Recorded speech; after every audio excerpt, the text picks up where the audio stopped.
What's up, everyone, and welcome back to another episode of Amplify. On today's episode, we've got a little something special. This is an interview where my good friend Kelly Chase, who has a podcast herself called Chase Life with Kelly, she is interviewing me. So this episode first came out on Kelly's podcast. If you've already listened to it, amazing. And after Kelly interviewed me on her show, I interviewed her for mine. So that was last week's episode, me interviewing Kelly. And I thought it would be so good for you guys to hear the part one, I guess, of that conversation if you haven't already. So I hope you enjoyed this episode. We go into so many amazing topics. We talk a lot about dating, masculine energy, feminine energy, mistakes women are making in dating, healing. We talk about faith, finding God, all kinds of stuff. So I'm sure you will love this conversation. Hi, babes. Welcome back to the show. I have a repeat guest on with us today, but I have just loved everything that she's been preaching out there in social media world. She's a good friend of mine, and I just had to have her on because I'm like, let's just have some girl talk and like some real talk. I feel like we've been through some interesting similar journeys. I'm a little bit Mm-hmm. behind her, I would say, but anyways, Lauren Salaun, welcome to the show.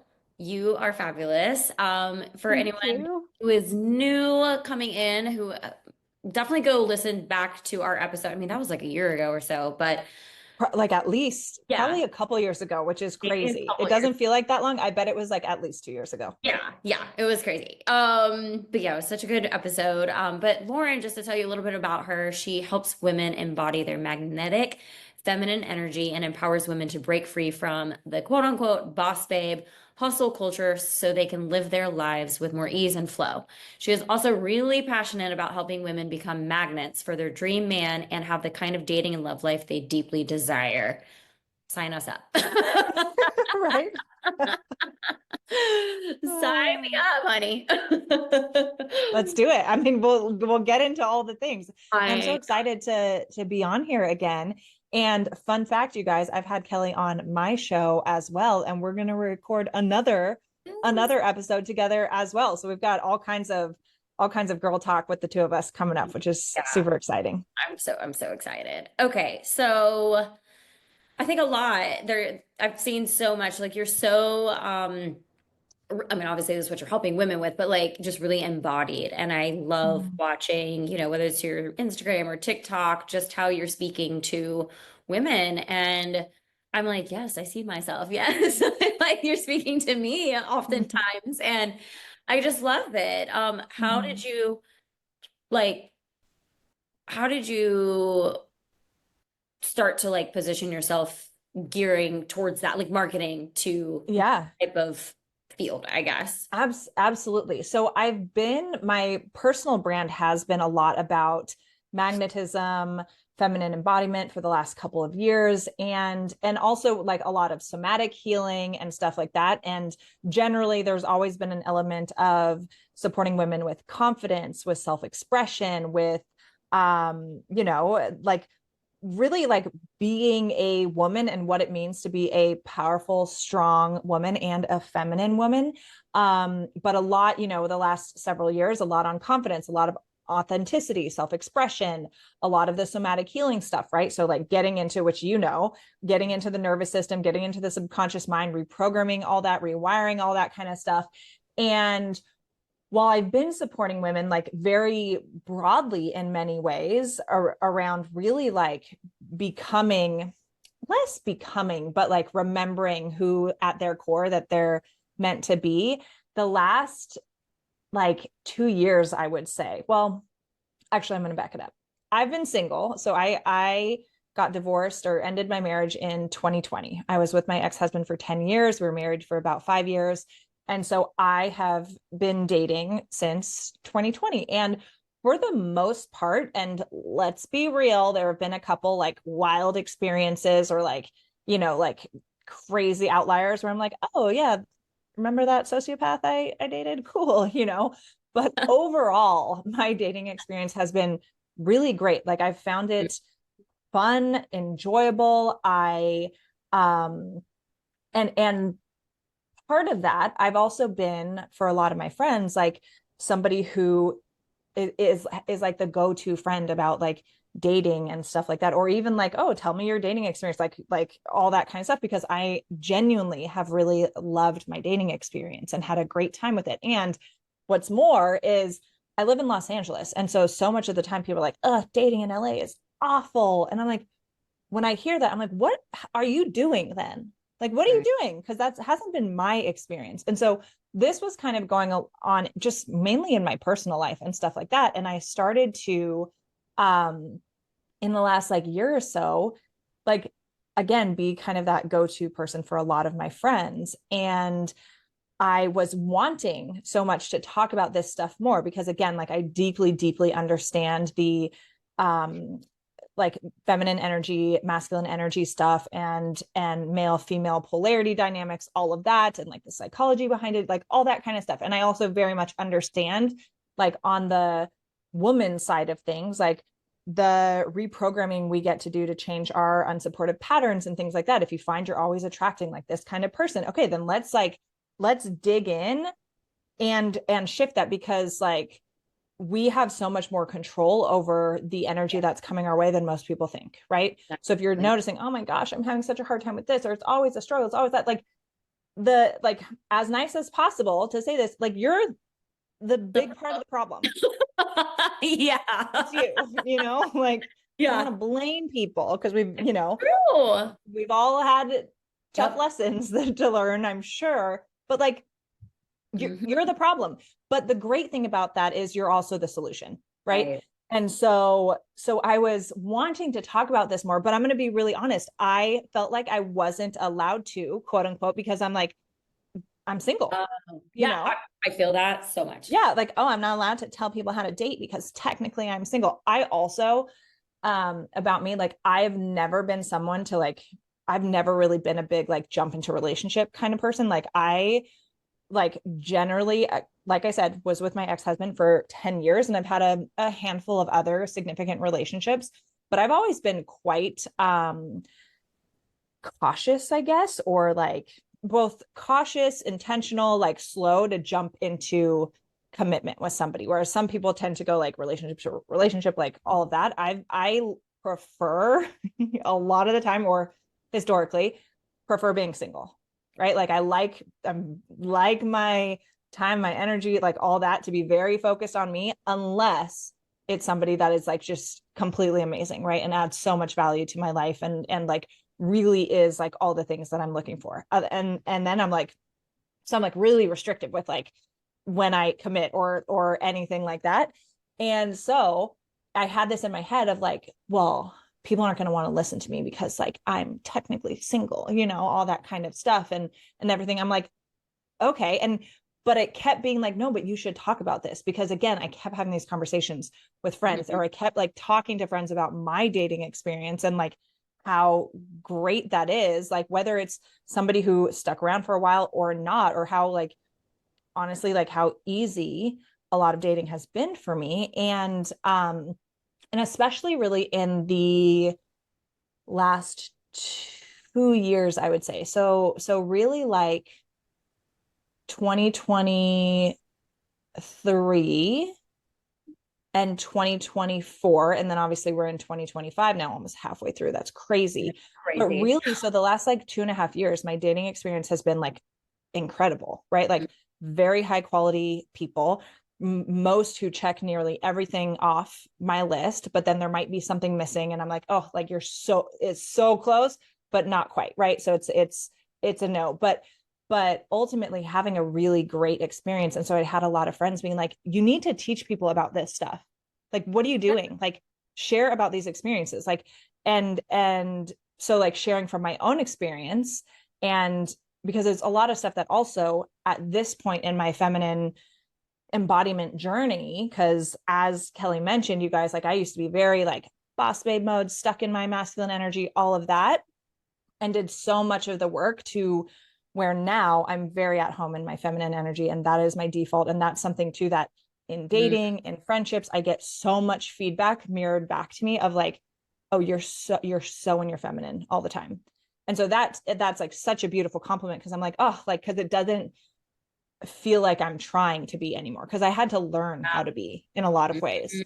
And now it's my default, right? And so yeah, so it was this thing of like I had to kind of get out of my own way with it and be like, wait a second, like who cares if I'm single? Like I literally have like field experience, out dating all the time, like Yeah. regularly, um and so yeah, so just to say, you know what the heck, let's do it. And also like too, just for my own brain, like I'm like yeah. And if people are like, oh, you're so like, it just reminds me of like TikTok trolls being like, where's the ring, right? Like sad Right. men on TikTok who like, you should never take a man, like if a man is trolling you on TikTok, Instagram as well, but especially TikTok, like I don't know. I don't think men should have TikTok unless they're using it for their business or social media in Right. at all.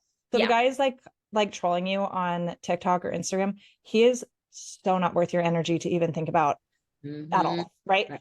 And so, Really. but that sort of thing of being like, wait a second though, I was in a 10-year relationship, half of which was married, and obviously, while that relationship is no longer a marriage, and so some Right. could see that as a failure, I learned a ton. Yeah. And I would also say, like, my last, nearly 3 years of dating have been really, really great. Right. Mm-hmm.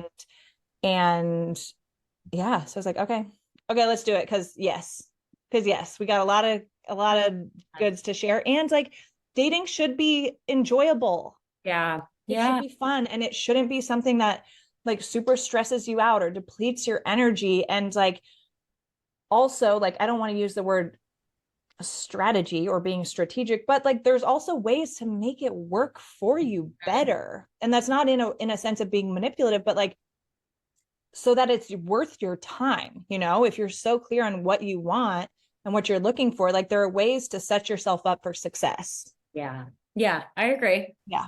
I definitely agree with that. No, that resonated with me. I was actually, I guess I've had multiple conversations now over the last handful of weeks, but I am like really ready to get back into coaching, right? And I have battled so long with, I've been a health coach. I mean, that's how I started into came Mm-hmm. into coaching in the beginning was through health coaching. And a couple of years ago, I continued to do health coaching, although I just like, I've had such an identity shift, like even, us working with Erin, right? Like that she was my first one-on-one coach. Like you were Yeah. one of my co-coaches with Angie. Yeah. Like, like ever since working with all of you, like I have just learned, I've learned so much. And at this point, I'm like, well, I retired from the health coaching thing 2 years ago, but I was like, I am so done with talking about nutrition and like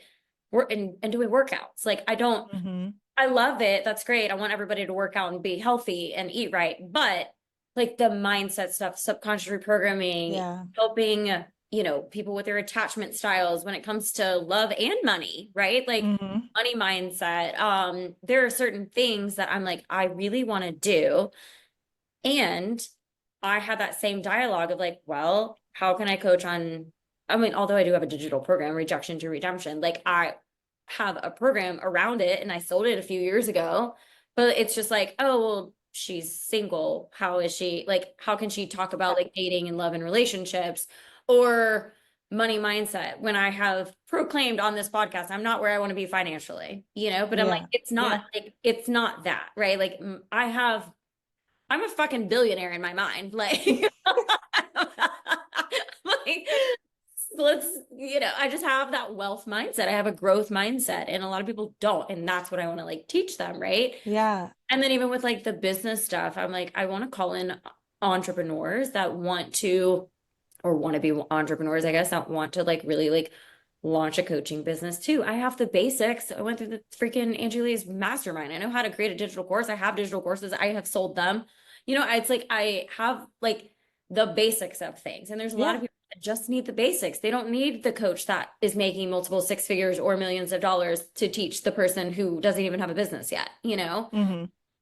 But I'm like, okay, but I have put my business on the back burner for 2 years. So it's like, oh, Yeah. I don't not say I don't have a business, but it's like there's certain things that I've also had Yeah. dialogue of like, no, I have so much information. I almost don't know what to start with because I have so much information. Yeah. And I'm like, how can I make it all make sense? And, it's been an interesting navigation over the last few weeks. And I have Yeah. I've created my entire like program already, my like sales page, everything. Like it's really about mindset Amazing. and identity Yeah. around business love or success, love, and money, more or less. But I have Yeah. the same dialogue. It's like, no, you know so much, just start talking about it. Right. And then And people will know, like, she does know her shit. exactly. And too, knowing like where's the like line of like what's like out of my wheelhouse too, right? Like, because if it's like, oh, if I've never made $1 million in a year, which technically I have not, right? Then I shouldn't be coaching somebody on how to make $1 million in a For year, sure. Yeah. like I shouldn't do that. Like even with now with like the dating stuff and feminine embodiment work, I'm not necessarily like I'm not like, hey, I'm a relationship coach. No, not because I haven't been in relationships and I don't have experience, but that's not my like my wheelhouse. That's really where I've seen like really effective results and transformation, right? But I have seen not only in my personal life but in with clients, with friends, like all of that, I have seen how like the dating and like early stage relationship stuff, and not even just early stage, but I've seen how working with women on their piece, right? What they can control and what they like, yeah, what they're in control of, how that can dramatically shift the dynamic of a relationship, and how a woman can conduct herself and like the mindset shifts and all of that and the healing work to be able to attract a different quality of man, right? And more men that are aligned with what she actually wants. Like I'm like, no, I'm like so good at that stuff. Like if I were working with a couple directly, like sure, I could absolutely support them. And I have worked with couples, not in a formal like couples coaching capacity. But I've worked with like men separately, women separately, and all of that. But that's also like not my zone, where though I have worked with women who are in like long-term marriages and who are struggling with some of the like, oh, like, I want my man to step up more and be more masculine and stuff like that, which is generally the complaint or frustration that I hear most from women, especially women who are high achievers, high performers, who are used to being, again, like that, like boss babe, like powerhouse house woman kind of mode. It's like, I can never meet a man who's masculine enough, right? Or they find themselves in relationships where their partner is not really owning the masculine energy space, largely because she has the whole time, Right. like there hasn't been room for it, which was very much my marriage, and so being able to work with women and be like, and like, hey, I can help you change your relationship by only working with you, and Totally. you'll Absolutely. see how things are going to change. And I have worked with clients in that way where I'm like, okay, here are the things I want you to do. And it's not even big things a lot of time. It's sometimes just like shift how you speak to him just this way, just a little bit, and let me know what happens. And then it's like an immediate like, oh my gosh, here's how he responded. Like what he never usually offers to do XYZ or da da da. I'm like, see, so like shift how Yeah. you talk, like speak in a more feminine way. And that doesn't mean like how it sounds per se or anything like that, but I'll just an example. And this is like a really simple one, is like if we think about feminine energy is the realm of emotions and feelings, right? And masculine energy is more the realm of thoughts and logic. And so when you're speaking to a man and you're saying, as your partner or man you're dating, whoever, right? And you're saying like, well, I think it would be like this, da da da da da. You're speaking to him in a masculine energy way. And it's very, very subtle, right? But on like a really fundamental energetic wiring kind of level, you're talking to him as like you're speaking to his male brain, but speaking as how a man is going to speak. So Yeah. you're coming at him with masculine energy. And so a very easy shift in this way, which isn't about like changing who you are, right? Because another thing, and this drives me crazy, and we can get into it more, is like there's so much on social media. Women are like, well, if he doesn't like me for all that I am and blah, blah, blah, then he doesn't deserve me. I'm like, okay, sure, to a certain extent. And like, how's that working for you? You know, Right. Yeah, like, exactly. right. And so, one of the shifts, right, is instead of like, well, I think that, or da da da, whatever, is shifting to feeling based language. And that's not about being ruled by your feelings or anything like that, but saying something like, oh, it would make me feel so like relaxed and supported and taken care of if you did this. Or when you do this, it makes me feel so XYZ. Right. Yes. And you will be so surprised at that simple shift. Right. So instead of like your experience living up in your head and communicating with him that way, again, it's masculine energy to masculine energy. Mm-hmm. Be in your feeling, like connect with your feeling. Ooh, how would, if he did this, which is what I want him to do, I'm not going to say I think you should blah blah blah blah blah. Right. How would him doing this make me feel? Okay, great. Like, and communicate it that way, right? Because men aren't usually communicating with each other from their feelings like that. It's much more logic based. And so that type of communication is going to feel different, and it's going to activate him in a way that he's not usually activated out in the like normal world. So that's like one small shift.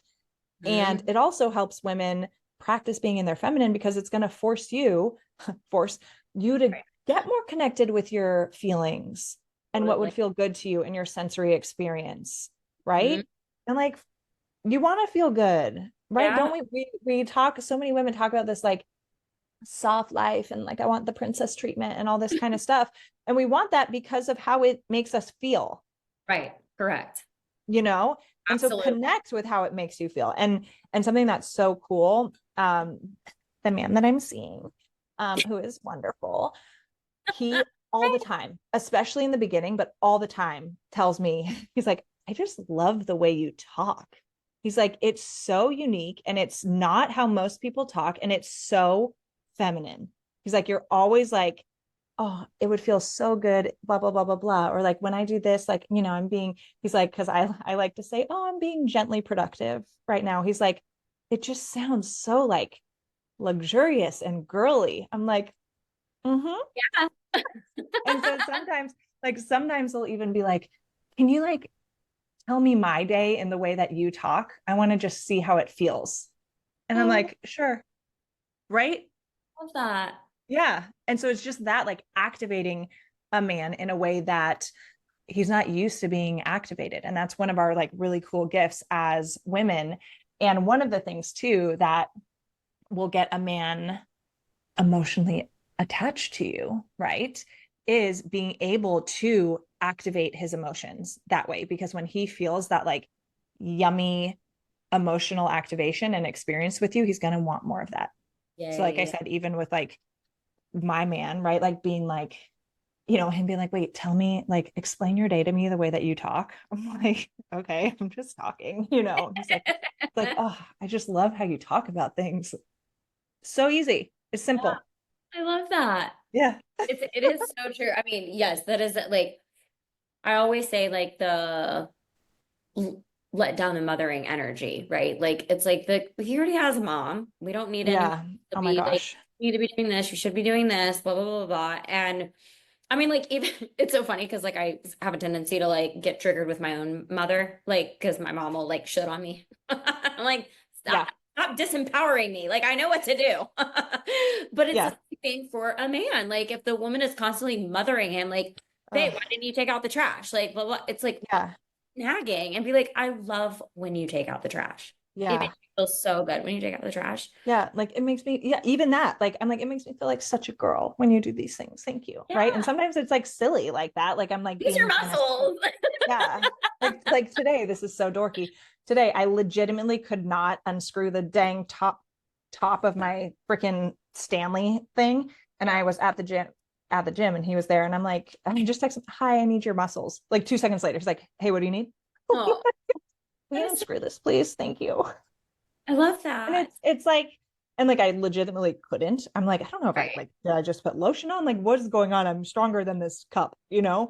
But it's even those like little things, right? And the mothering thing, that's a huge thing because mothering energy, this is interesting. Mothering energy is masculine energy because it's very like leadership, taking care of stuff, action, like all of that. So mothering energy is masculine, right? But in a motherly way, Right. right? Right. But the like nagging mothering, like treating him like he doesn't know how to take care of himself, like what happens when you're not around to tell him Right. what to do? Right. Like goodness, like that is one of the biggest killers to polarity, to attraction, and like will one push a man away, but also like, I mean, not to get like dark and toxic, but like makes men cheat because they're like, you're like, they don't want that kind of energy. And they also don't want to be intimate with someone who's giving them that kind of energy. Right. And so the mothering thing and the nagging, like you have to, again, when you communicate needs and desires and things like that, like in a more feminine way, it's more likely to get done. And two, because there are things where it's like, okay, I've like asked about this and I've brought this up like 3 times, right? Or whatever. Like, is this not important to you? Are you not hearing me? Like there are times when it's like, okay, like I want to nag, but and I feel ignored. Like, what the heck is going on? Right. Where you can be like, hey, I brought this up 3 times. Like, is it what like it I'm starting to like it's starting to hurt my feelings that you're not doing it because I feel like what I want is not important and I feel like I'm like not a priority or whatever it is, right? Right. And I've found that sometimes communicating like that is enough to just get it Yeah. done nice and quick, right? But then two, it's okay if you've asked this multiple times. I mean, you can get somebody else to do what you need done, right? Right. Or you Right. like withdraw your energy, but like putting in more and like nagging or picking fights Mhm. isn't really effective. And it's not a good use of your time Agree. either, Yeah. right? So like, yeah, bringing it up, but then also too with the nagging stuff and the mothering stuff is like if you ask for something, right? If you haven't given like a timetable on when you would like that or whatever, but maybe you've asked a couple more times, like not putting like annoyed, pissed off energy, but again, that like open, like, hey, like I've asked for this, like I've mentioned this like 3 times. It'd be really helpful for me or really important to me if you did that. Like I'm starting to feel like it's not a priority for you just based on it not being done. Like, like can I get some clarity on what's going on or some insight from you, like that sort of thing,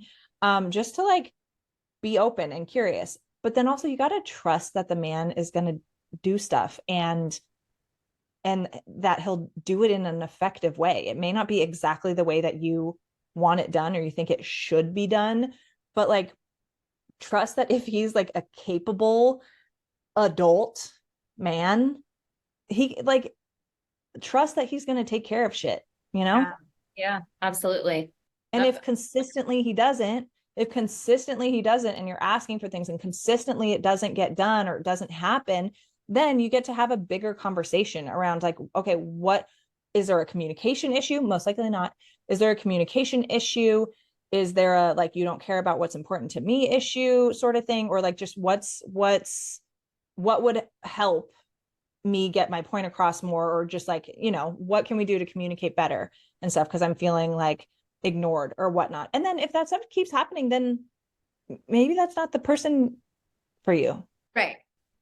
Right. Or maybe you, depending on whatever it is, maybe you choose to not care so much about that thing, right? Like if it's he doesn't load the dishwasher the way that I like, okay, then like maybe mention it a few times, but like at the end of the day, is the dishwasher getting loaded?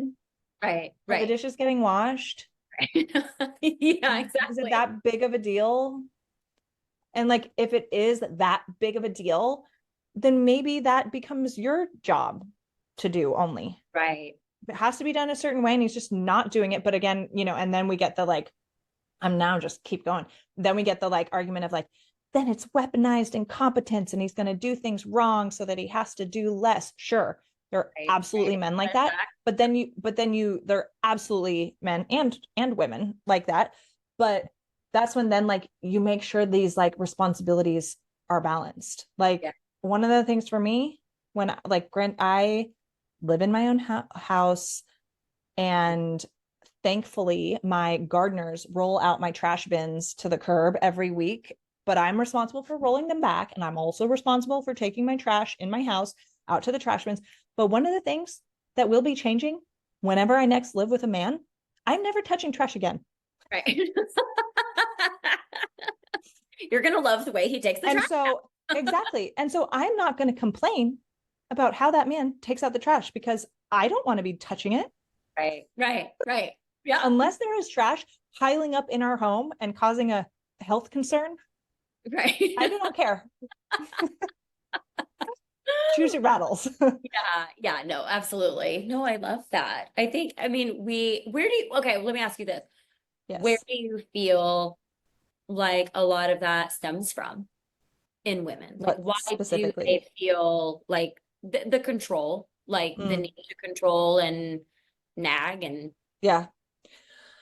Several things. So a lot of women today are very much in their masculine energy dominantly, and that is a result of many factors, largely for, for those who are listening in their like 20s, 30s, even 40s, right? Growing up in a very masculine energy world, right? Like a very masculine dominant world. So, in order for us to be successful, right? And everyone's definition of success is different, but in order for us to be successful and be able to support ourselves, right? And pay our own bills and stuff like that, which is a necessary thing as an adult human being, right? Like, in order to get ahead, in order to be successful, it is more advantageous for us to be in our masculine energy most of the time, right?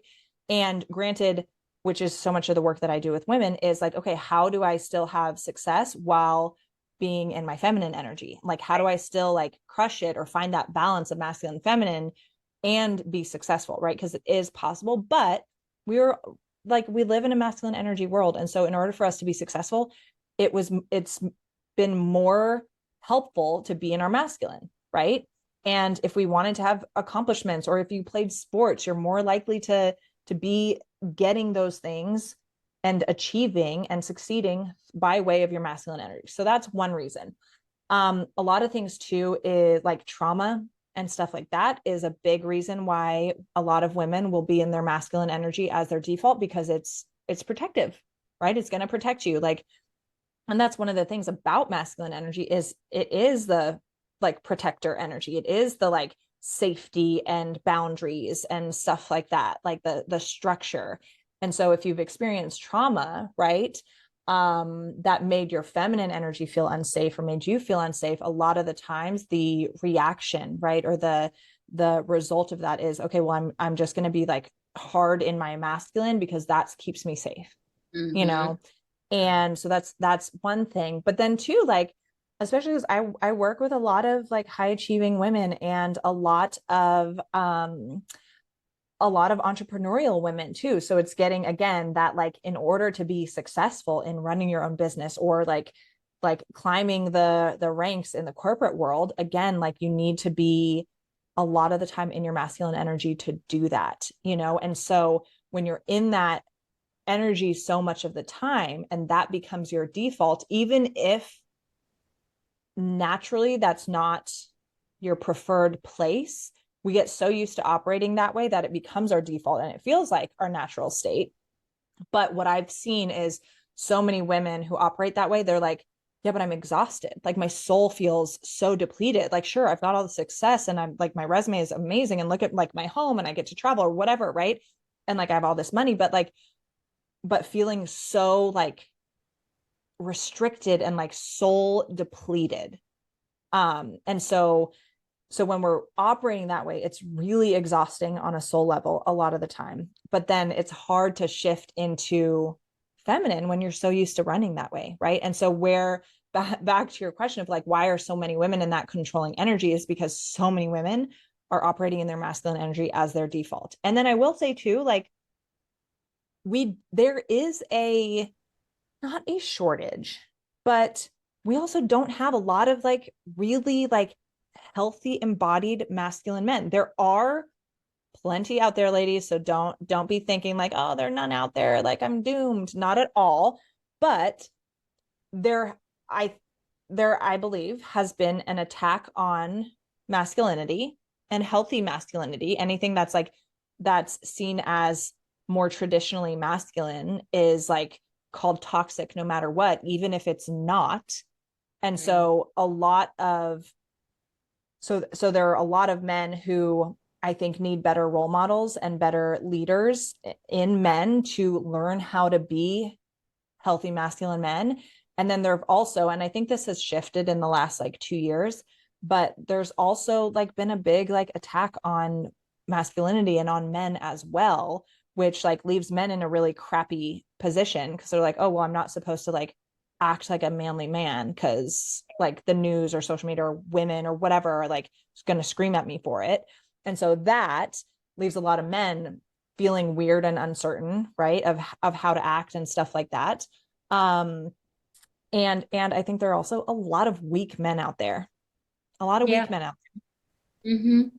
And so it's a combination of a lot of things. And I think too, like one of the other factors is like the like modern feminism. Like we had a lot of amazing things with the feminist movement that were necessary, right? For equal rights, all that kind of stuff, giving women the choice. Oh, do I want to like stay at home or do I want to work and have a really like awesome career? And it made a lot of women, and I think we're like, our generation is really seeing the results of this because like our moms like really saw the like initial wave of that, right? Yeah. And so for a lot of women in our generation, we're like breaking the programming of like, oh, to be successful, you have to be like a man, or you're exactly like a man, like that kind of stuff. And so it's like put women in a weird place, put men in a weird place.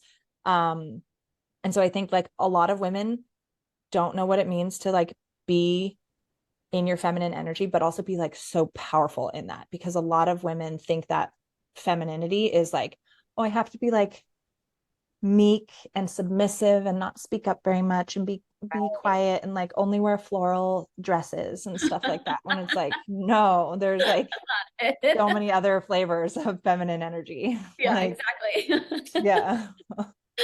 That's hilarious. Sorry, so I think it's a combination of things. It's like a lot of women stuck in their masculine energy and they don't know how to shift into their feminine, and for a variety of reasons. And then there's a lot of like weak men out there, and like one of the solutions to that is because one of the problems, and this is one of my like biggest things with like so much of this discourse on social media, is like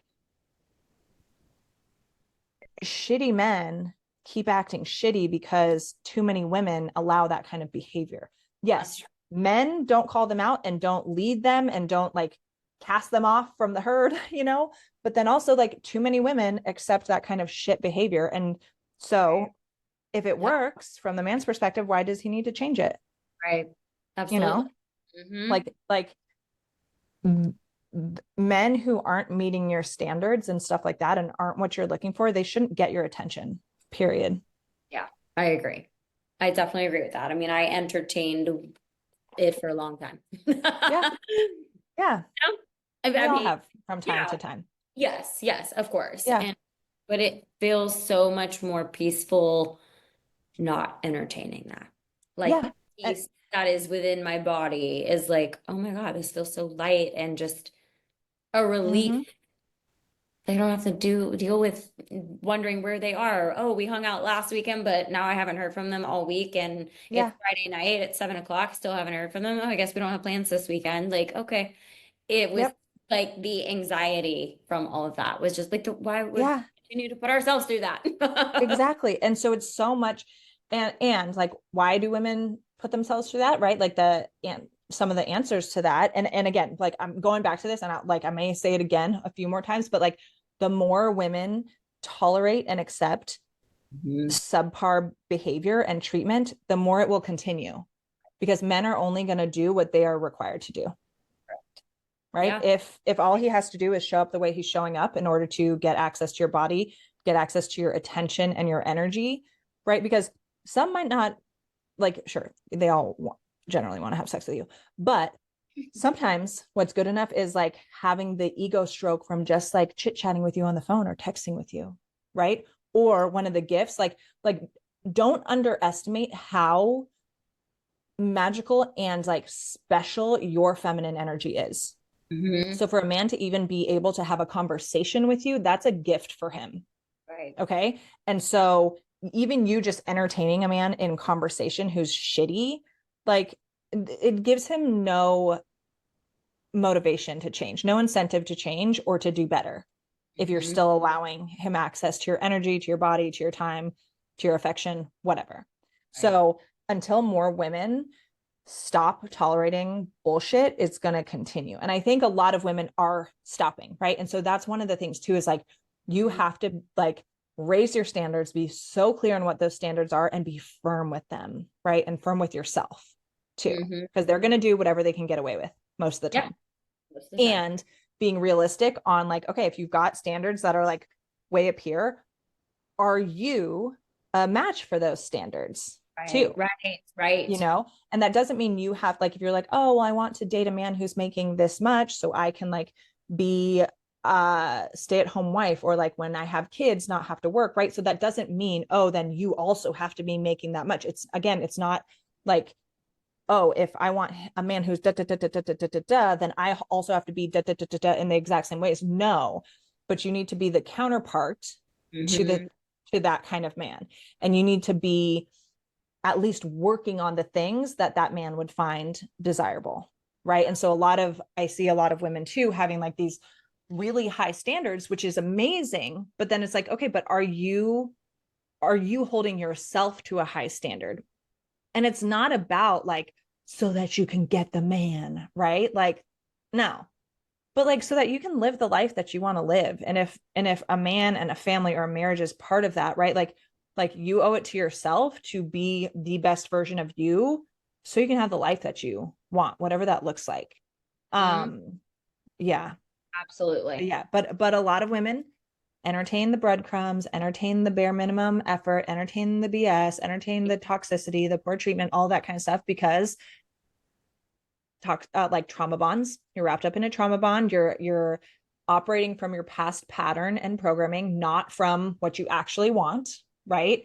And Yep. a lot of women too, like would rather settle for someone crappy than be by themselves, Mm-hmm. which like that's something for me that thankfully, and this attachment theory, having Yeah. a fearful avoidant, aka disorganized attachment style, has never really been an issue for me. Right. Like I'm like I do not need to keep you around if you're annoying me, bye, I will Right. never think of you again. Right, like that sort of thing. But I know this piece is really hard for someone who has maybe an anxious attachment, right? Is like I can't be alone, and so a lot of women will settle for poor treatment, bare minimum, like all that kind of stuff, because they would rather have the attention and someone Right. than nothing. Right. Yeah. And they're not. That's when they have to leave. That's when, if anyone's listening that is resonating with this, and you're like, I'm in this situation right now. Um, that's when like you got to start dating yourself. Like Yeah. that was, I mean, granted, I will say, like, I feel like I was like, we're always healing, right? Like, we're always like, there's Yeah. some new triggers popping up or whatever. But with that being said, like, I knew, like, I had this whole, like, kind of like a knowing doing gap. It's like, I know, but I keep doing it. I know, Yeah.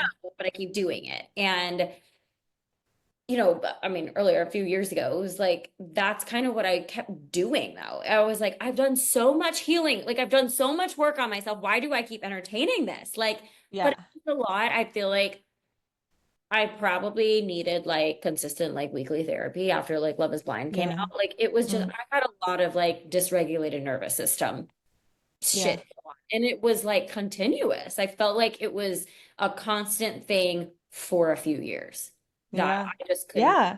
get That was it. a huge thing.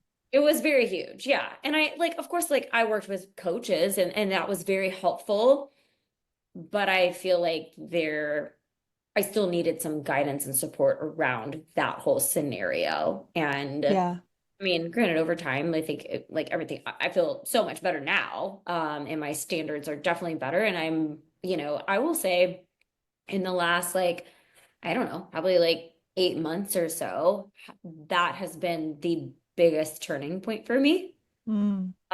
Because I was still entertaining last Yeah. year. And I'm like, oh, Yeah. again, like, what are you, like, better. Like, Right. and, it was just so interesting. And like, I even had a conversation with one guy that I entertained. Um, and I was just like, I'm sorry. Like, I am taking full responsibility for my neediness, like anxious attachment Mm. style energy that I am sending you because like I do know better. And I am sorry. Yeah. Like, Yeah. back me on the hand. I know better. That is Yeah. extremely Yeah. unattractive. I get it. It's That's it's also why you don't hard. argue with me. It's hard sometimes when we're like, oh, I see that I'm operating from my pattern and my wounding, and yet I'm still doing it. Like that's when it like you feel insane, you know? Yeah. And regardless of what it is, whether it's dating or otherwise, I know it's a lot harder often with dating, right? But yeah, and so sometimes it's yes, in the form of coach, friends, whoever, right? But also sometimes, unfortunately, it's like you either need to just like get so sick of yourself with it, like almost like give yourself the ick Yeah. from your own Yeah. behavior where you're like, ew, what am I doing? What am I Right. doing? If someone like, Right. if my friends knew how I was acting or something like that, like if they knew how I was behaving, Right. what am I doing? Right. To get you to finally stop, right? Giving yourself the ick. If he's not Mhm. giving you the ick, you can figure out how to give yourself the ick Yeah. to Oh be yeah. done. Oh yeah. Right. But sometimes, unfortunately, so many people have to like keep seeing how hot the stove is, right? You're like, I know that stove is really hot, Let me burn my but hand. what if it's less hot this time? Yeah. You know what? You know what? Maybe it's a little less hot. So I'm going to try it one more time. Actually, you know what? I think since the last time I touched the stove, I actually formed some scar tissue. So I don't think it's going to hurt me as bad this time. I'm going to go touch it one more time. It's so Right? true. When it's like sometimes you just then have to like you just really have to like grab the stove even hard, like you have to get really messed up by it and then be like, what? Oh, like I Right. knew it. I saw the red flags. I saw the warning signs. I touched the stove more times than I should have. I really had to touch it again to where it burnt my whole hand off, Right. like, and sometimes that's just the journey that people choose to take because you have to, like, whatever the lesson is there or the thing you need to see to like change that pattern, you have to like do it the really hard, sucky way, which Yeah. is unfortunate. Yeah. And which is also like so much of like what I hope to help people with. Like it just helps somebody like finally end a like narcissistic relation, like a relationship with a narcissist and stuff like that, which again was like, so it's that same sort of cognitive dissonance of like I see all the evidence of why this is a no, and yet I'm still wanting to go back and stuff like that, like right. And so it's exhausting to be that person in that experience, right? And it does often take like, unfortunately, like repeated times of like dipping back in and being like, why did I think it was going to change again? It again was the exact same experience that I always have been having, right? Yeah. And just getting to that point, hopefully before too much time and energy is wasted, before too much trauma happens, before something bad happens, hopefully getting to that point where you're like, I'm either I'm fed up with his behavior, but I'm also fed up with my behavior. Like I'm better than this. Right. Like Yes. I'm better than this. What am I doing? Like, why do I think I'm not better than this? Right. Because that's part of it too, is like you often don't think when people do that, it's like you don't think that you're better than that, which is why you keep going into that. Right. You Right. don't, Yeah. you're It's the so it's worst like an thing. operating from scarcity and from a lack of self-worth of being like, well, this might be the best I could ever have. Right. So I'll Right. accept the shit.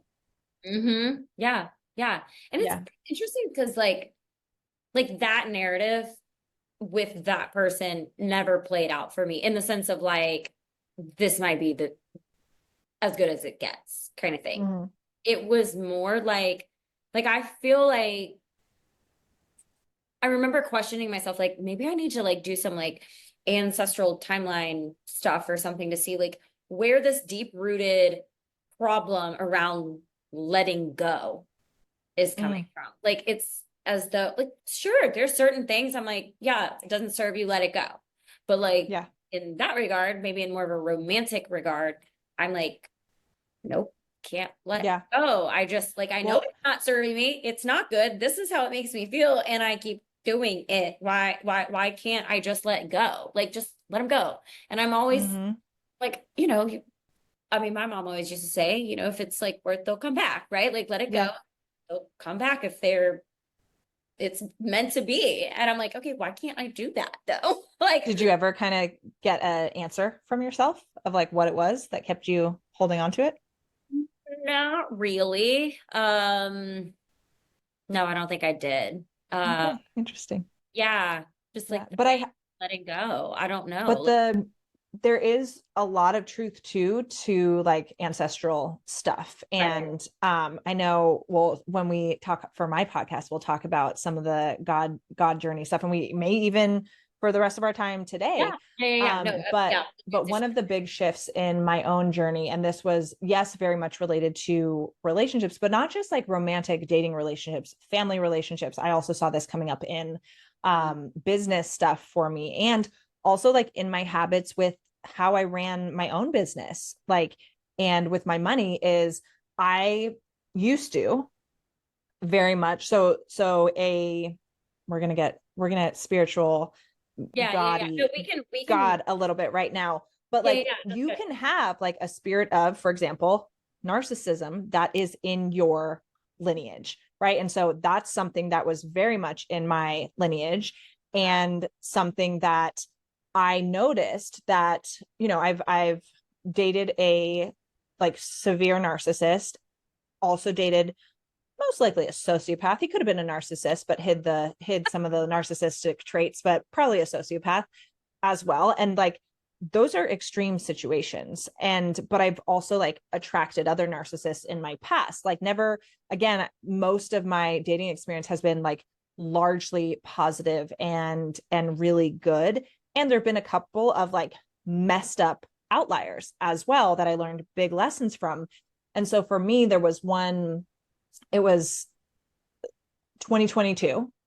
I noticed, I got really aware of that pattern popping up. Like, okay, where this is in my family, and then seeing like, okay, where has this shown up in my romantic relationships? This same theme, the same thread, the same spirit of narcissism. Where have I seen this in business relationships? Mhm. Because I got scammed out of a bunch of money around that same time from someone who is playing those same kind of patterns, but in a business kind of way, the breadcrumbing, the like all that kind of stuff. And I'm like, oh my gosh, this is affecting a lot of areas of my life. Interestingly, sure, there's been a couple that's affected me in a romantic relationship sense. And I've seen when others have tried to date me, and I like see it pretty fast, Yeah. right? But I'm like, but this is actually more like embedded in me, Mhm. and like being allowing that kind of energy into my life. This is more embedded in me than I realized. And Mhm. so Mhm. it does take, and so those sorts of things, right? Because I'm like, well, this didn't start with me, because I can see it in my parents, I can see it in grandparents, I can like, this is a generational thing, right? Yeah. And so these sorts of spirits, without getting a little too Yeah. weird for the No, audience, now these that you're sorts like of, bringing this up, I'm right? like, I'm Yeah. bringing a conversation. So I'll share my conversation with you next. So Yeah. So these sorts of spiritual forces can attach themselves to your lineage, right? And if somebody in your ancestral lineage has allowed that spirit to take hold in some way, it can get passed along until somebody, because it gets permission from the first person who opens the Mhm. door and lets it take a stronghold. And so it can stay in that family until somebody decides to end it, right? And so I very much believe that was attached, and I was seeing the results of it in my own life, not from my own doing, right? Because it was stuff from before I was born. And so being like, oh my gosh, I'm seeing how this is showing up in my life, and like I need to like get this demon out of here, you Mhm. know? Yeah. And so those sorts of things absolutely can happen in that way. And it Mm. takes a lot of a lot of strength a lot of internal work, a lot of commitment to yourself, a lot of commitment to your vision to break those things. I feel that. Yeah. Right. When you asked me if I like knew where it was coming from, no, at that time. But now that you just said all of that, I was like, wait, no, I do. Yeah. Two things. I will say, I mean, obviously, again, yeah, we're gonna pivot to our spiritual journeys. I think, and maybe because it is so fresh for me, part of it, the first thing is like why I couldn't let go is because like the faith and the trust, right? Like that God has a plan, right? And like, of course, I thought that, and God, universe, like they got a plan for me. Like, I know there's something higher taking me somewhere, right? Mm-hmm. Like I know that, but the ultimate like trust and faith that belief is true, maybe. Mm. I was not there yet. Whereas right now, Yeah. I'm like, I can't say that I'm like, yeah, 100% like all believing, Yeah. everything. I mean, this is all very, very new to me. Yeah. Something even like a therapist shared with me, I don't know, probably like 2 years ago. She had me recite, like, I'm learning, well, no, she would ask me, do you love yourself? I Mm. was like, yeah, I guess. And she was like, kind of like, no, you don't, because you wouldn't Yeah. read it kind of thing. And then she would also ask me, do I love God? Do I love and trust God? And I would kind of say the same thing, like, yeah, I guess. Like, Mm. and she was Mm. like, no, you don't even believe that coming out of your mouth. So what I Yeah. want you to say is, I am learning to trust and love myself. I am learning to trust and love God. Yeah. And so Yes. that was very beautiful. And I think now, even because I have started to pivot things, like I'm even using that mantra a lot more right now because I'm like, I still can't wrap my head around all Yeah. the things. And it's like, Yeah. wait, this like one thing is doing all the things. Like it's still a lot. But so I think that's a big part of it. But what I was gonna say the second, and what you mentioned about the spirit stuff. So, and I'm gonna dive deep with this on your podcast. The story of how the whole Bible, like everything, my Yeah. whole Yeah. Yeah. faith We'll get journey. into it. Yes. But basically this person, it was a former pastor, and he was like, I like you have a spirit of rejection around you. Oof. And I was like, wow. And You're he's like, like, thanks. yeah. You're like, I didn't, geez. You're like, maybe I've thought that like, Yeah. you're like, that's a rough way to put it. Yeah, but I was like, but ever since he said it, I was like, damn, he's right. Like so I think that is a big part of why I had a problem letting go, because the rejection, like, Mm. although like I would be necessary if I'm letting someone go, it's rejection, but it almost is like I'm so intertangled that it's such a But it's also, yeah, but it's also too like you having to say no and step away and be like, no, this isn't good enough for me. I don't want this. That's also you acknowledging that you're the way that this is going to come out of my mouth is going to sound really harsh, but like if that person wasn't stepping up in the way that you wanted, wasn't pursuing you in the way that you wanted, wasn't giving you the love, affection, attention, all of that, the treatment that you wanted, right? On a level, they rejected you, right. right? Yeah, And absolutely. so then you being like, no, I'm done with this, I don't even want the attention from you, that's like an acknowledgement of the truth of that quote unquote rejection, right? Right. Does that make Yeah, sense? yeah, Yeah. yeah, yeah. No, absolutely, it does. But yeah, it was Yeah. so all of that together. Yes, Yeah. I feel like I think that's why. But I have been so much better. Like I said, I feel like even like just over these like last 8 months, things have just been like a lot better. I'm even just like hyper aware when I like start to kind of go back into that like Yeah. One of needy, my favorite anxious one of behaviors. one of the things, and that has been such a in the last like really year and a half, I would say, since like really reclaiming my faith and like all of that has been such a huge a huge shift for me is like really, really trusting God with my whole life, like with my life, not just be like, oh, I trust God. And then being like, and it's up to me, you know, like, but like Yeah. really trusting God. And so like one of my favorite prayers to do is saying like, God, if this isn't for me, then take it away and take it away I fast. say things like that too. Yeah, Yes. this isn't for me, take it away, right? Yeah. Like and sometimes too when I'm like saying that about something that I want, you know, I'm like, God, you know, I'm like, I'll be really like kind of whiny about it. I'm like, listen, I want this to be part of your plan for me because I really like it and I want this. But if it's not, can you let me know? Can you like let me know? Right. Right. Like I'm like, Right. I want it. But I only want what you want for me because I know that you, the plan you have for me is so much better than any plan I could think of because my tiny human brain cannot even like fathom what yours can fathom. Like you created every single thing in the entire universe. I'm not nearly that creative. Right. Right. And so like anything that you have planned for me is going to be so much better than my beautiful but limited human imagination is. So like if this thing that I love and that I want is not part of your plan, I completely trust that like one, take it. Like it's take it, right? And I so trust that you've got something even better for me. Like and that's a scary level of trust to step into, but It it's is.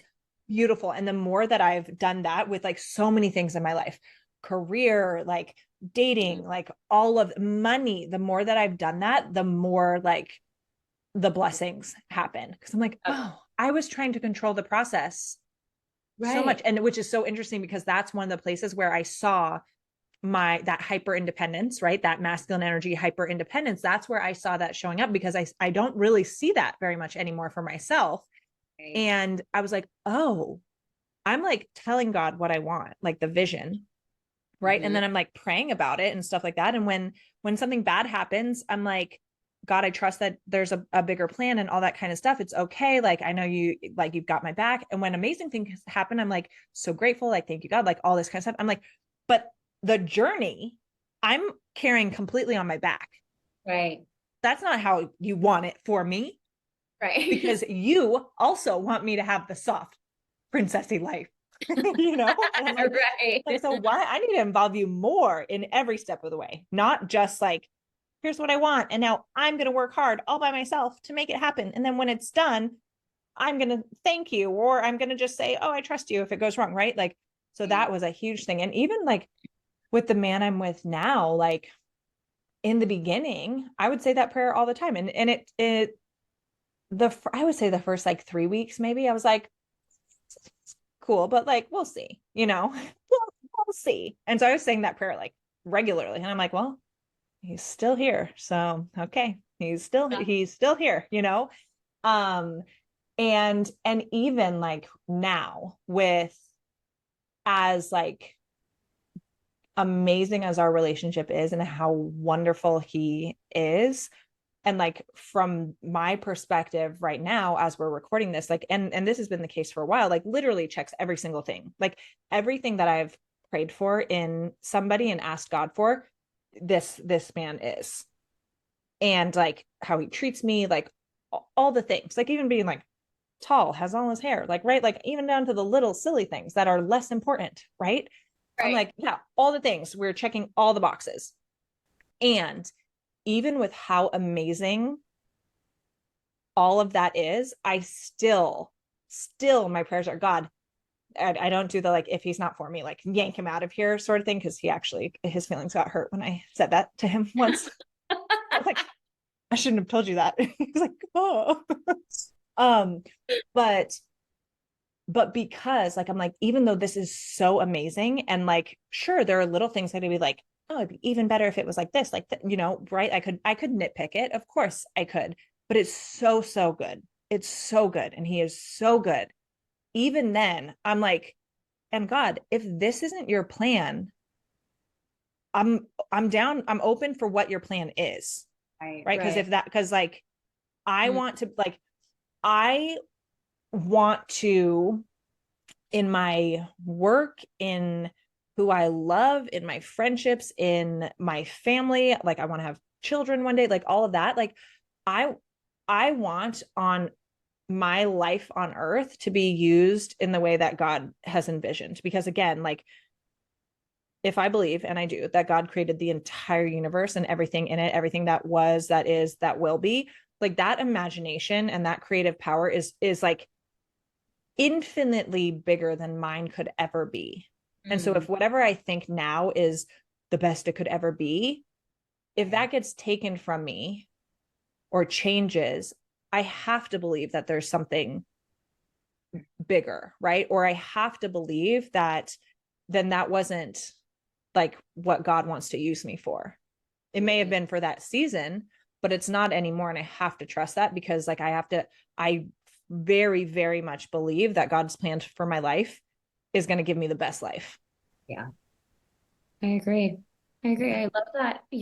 I love that just perspective and belief and Yeah. And sometimes it sucks because there yeah. have been times like even all with my current relationship, and again, like this, it's like, you know, well, offline, I can tell you more, but like, I'm like, it's like, It I'm like, God, you did were it. listening to all this, every single thing. Thank you. I love Right. that. And the fun fact for him too, he's like literally down to the like all the really random specific details. I'm like, interesting, funny how that works, right? Um, and so even that, right? I'm like, this is so good and thank you, but it's like trusting that like and even like when stuff has been hard with him, like we've had a couple moments that have been really uncomfortable or a couple of like really uncomfortable conversations to have. And so like I've in that place when I'm like, oh, we're gonna have a really tough talk tomorrow or something or this weekend. And I'm like, that could be the end, right? That conversation could be a deal breaker for me or for him, right? And knowing that, like, okay, if it is, that's gonna suck and I'm gonna be so sad and disappointed, but I'll be able to move through it because I trust God, Right. right?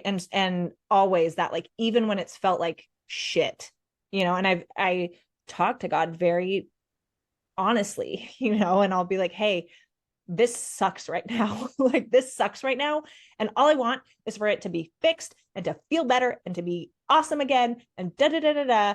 And like, if he's not like, if this isn't it, like get him out of here. But also if it is, like, just like give me the patience or give me the wisdom or give me whatever I need to like be in this really crappy phase of it and like get through it in the way that you want and with the best wisdom and guidance possible.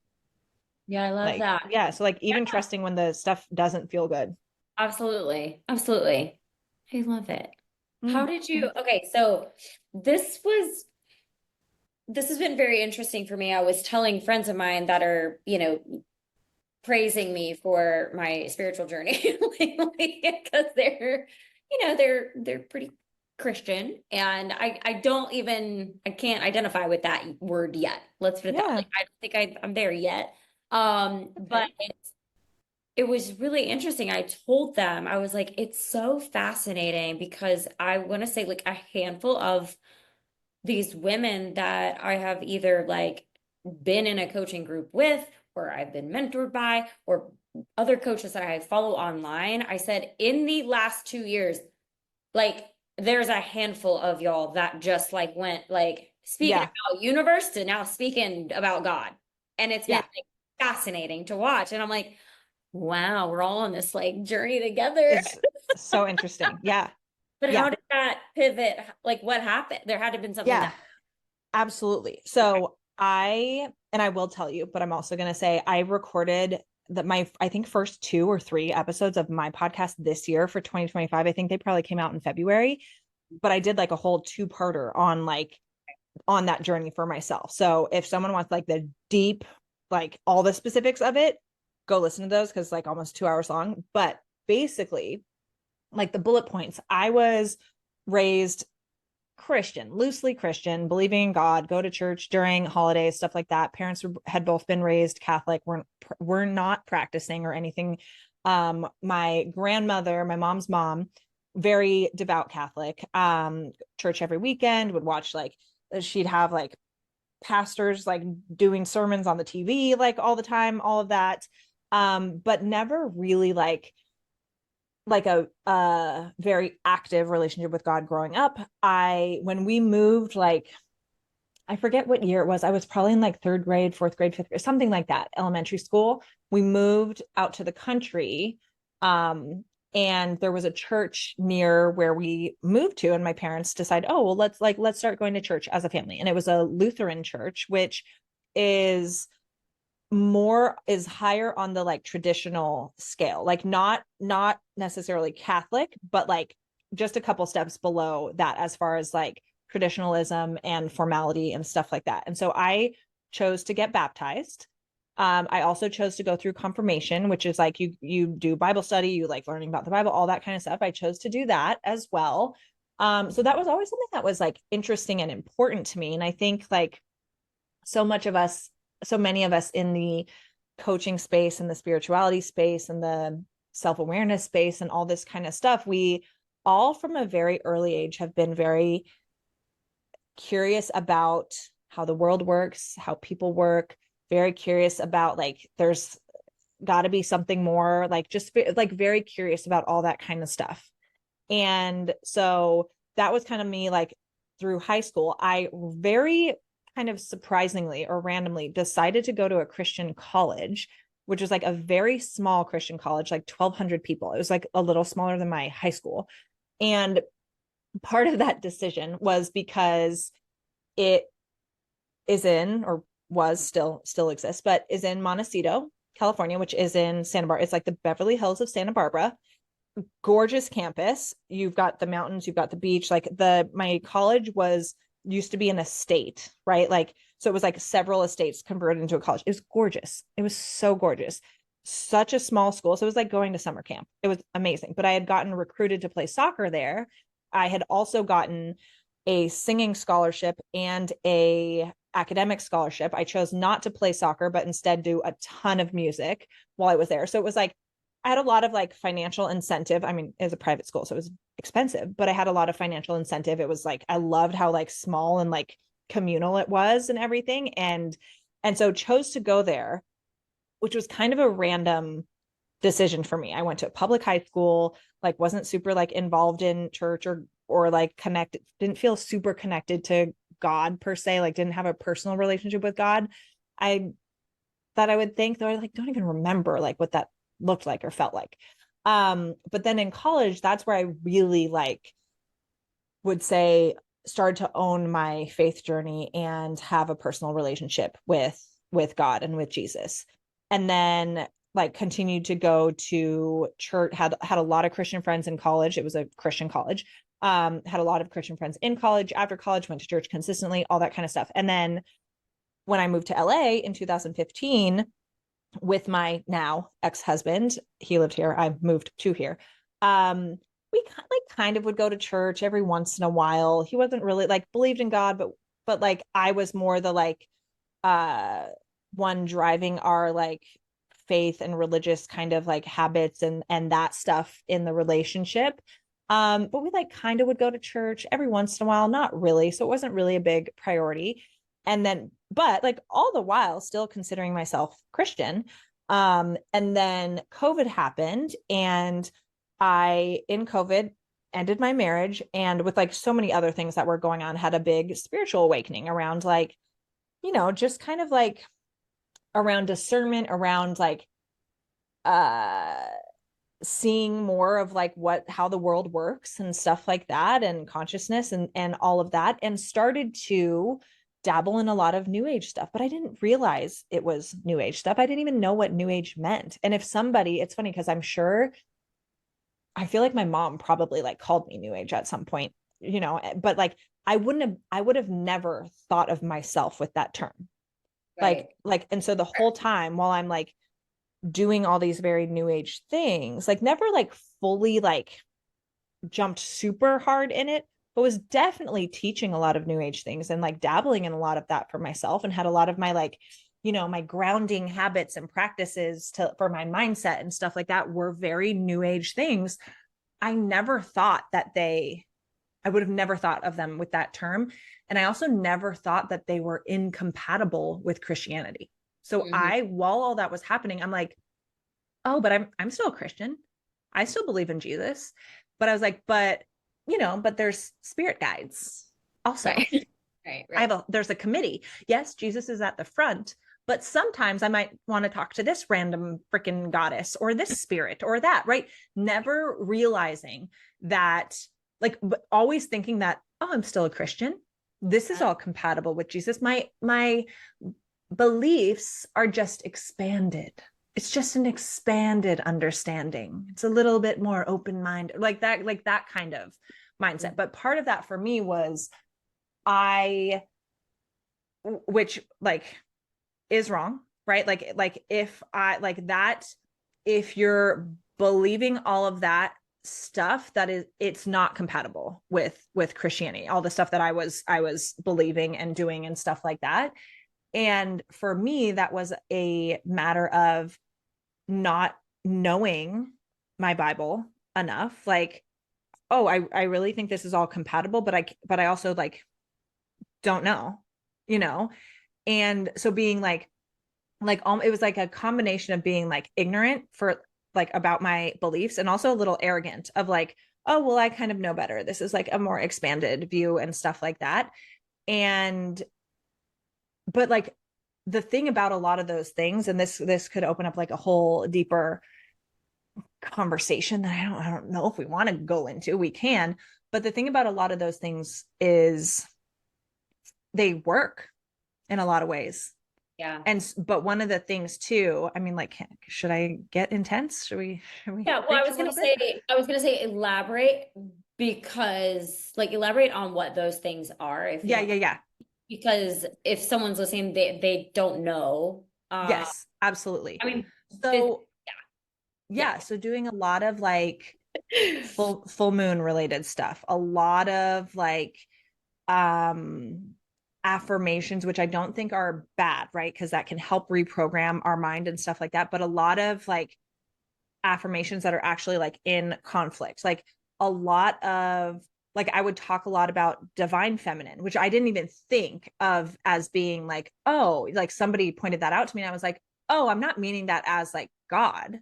But then it's right, like, okay, but for me being like, okay, then why am I using that word? Because I shouldn't be using that word if I'm not talking about God, right. right?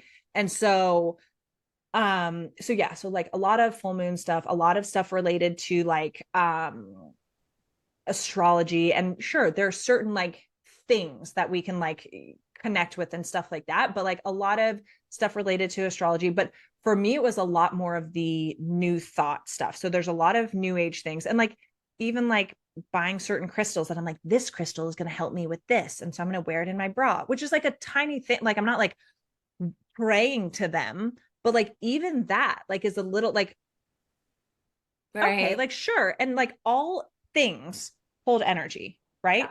And so that sure, there can be certain frequencies that absolutely from a scientific standpoint are going to be more effective with certain things than not, right? Like for instance, like sound bowls and sound healing. Like that's something that's very associated with new age. And there's also a lot of like there's scientific evidence that it does like help on a cellular level. So that's something that I'm like, no, this like that's great, right? But if I'm using that to like connect to other dimensions and realms and spirits, that's where we've gone a little too far, Yeah, yeah, right? yeah. And so that kind of stuff. Like I was definitely connecting with other Mm. entities and beings and spiritual stuff, and thinking that they were good.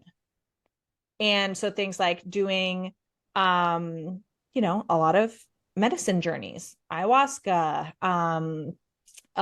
mushrooms and stuff like that. And there might be, and this is where like I'm maybe a little uneducated on it, sure, there could be a way to do those things that is anchored in Jesus and God. And those things are risky to do because you are opening yourself up to other spiritual realms where there's a lot of like spirits and entities and energies that aren't good, right? Right. Like that stuff is real. That stuff's Sure. very real, right? And so a lot of the time when people in the like new age and consciousness space are like, oh, I'm like connecting with my spirit guides, those, according to what I believe, are not on your side ultimately. Mm-hmm. even if they sometimes guide you to things that are good. Because if they weren't sometimes giving you wins, why Right. would you keep connecting with them? Correct. Right? Because if they're only guiding you to things that suck and cause problems, you're not going to keep connecting with them. Right. But if Right. they give you good things sprinkled with the shitty things too, it's hard Mm, to say like that that's what's going on. So yeah. it was a lot of like so a lot of those sorts of things like crystals, pulling oracle cards, like a lot of card deck stuff, a lot of like full moon related things. And again, too, because I want to separate, right? That's not to say that the full moon isn't powerful and like what's happening with the moon isn't powerful, because as women, our bodies, like unless you're on birth control or something Right. like that, our bodies naturally sync with the moon. Mhm. So being connected to what's going on in the moon and understanding that's a really cool thing on like a biological, like feminine, scientific Right. level, right? But Agreed. if I'm like, you know, thinking that the full moon is going to make big changes in my life, that's that's where I'm missing the mark, Mm, and so it was like those sorts of things, which again weren't, they were pretty subtle, like they were pretty subtle, mm, but then too, the biggest one, which I kind of mentioned, was the is new thought, which is a lot more, and this one's going to sound a lot more familiar, I think, is the like, I am the cause and creator of everything in my reality, oh, which, yeah, so on the one hand, right, like, yes, I am accountable for myself and my life, and I am a sovereign human being, and I get to be the like I have agency over my life and my body and my mind and all of that, and I get to take actions that are aligned with my vision, aligned with God, all of that, right? So it's not about like not having agency, sovereignty, and like being a very active participant in your life, but the whole like, well, I am the cause, and they're like the, how do I explain this best? Like, everything good in my life is because I've manifested it. mm, Everything bad in my life is because I've attracted it also. Right. And so it's that like toxic kind of spiritual healing loop that we can easily fall into, which I fell into a lot of, like, well, if anything bad happens, what's the root of it? I caused it, which right. is exhausting.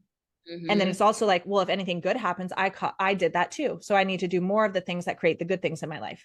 And Right. again, on some level, yes, right? Right. If there are a lot of bad things happening in your life, you get to look at yourself and say like, okay, what am I doing that's contributing to this Right. situation, right? And sure, when you have good results, okay, what am I doing that's contributing to this situation?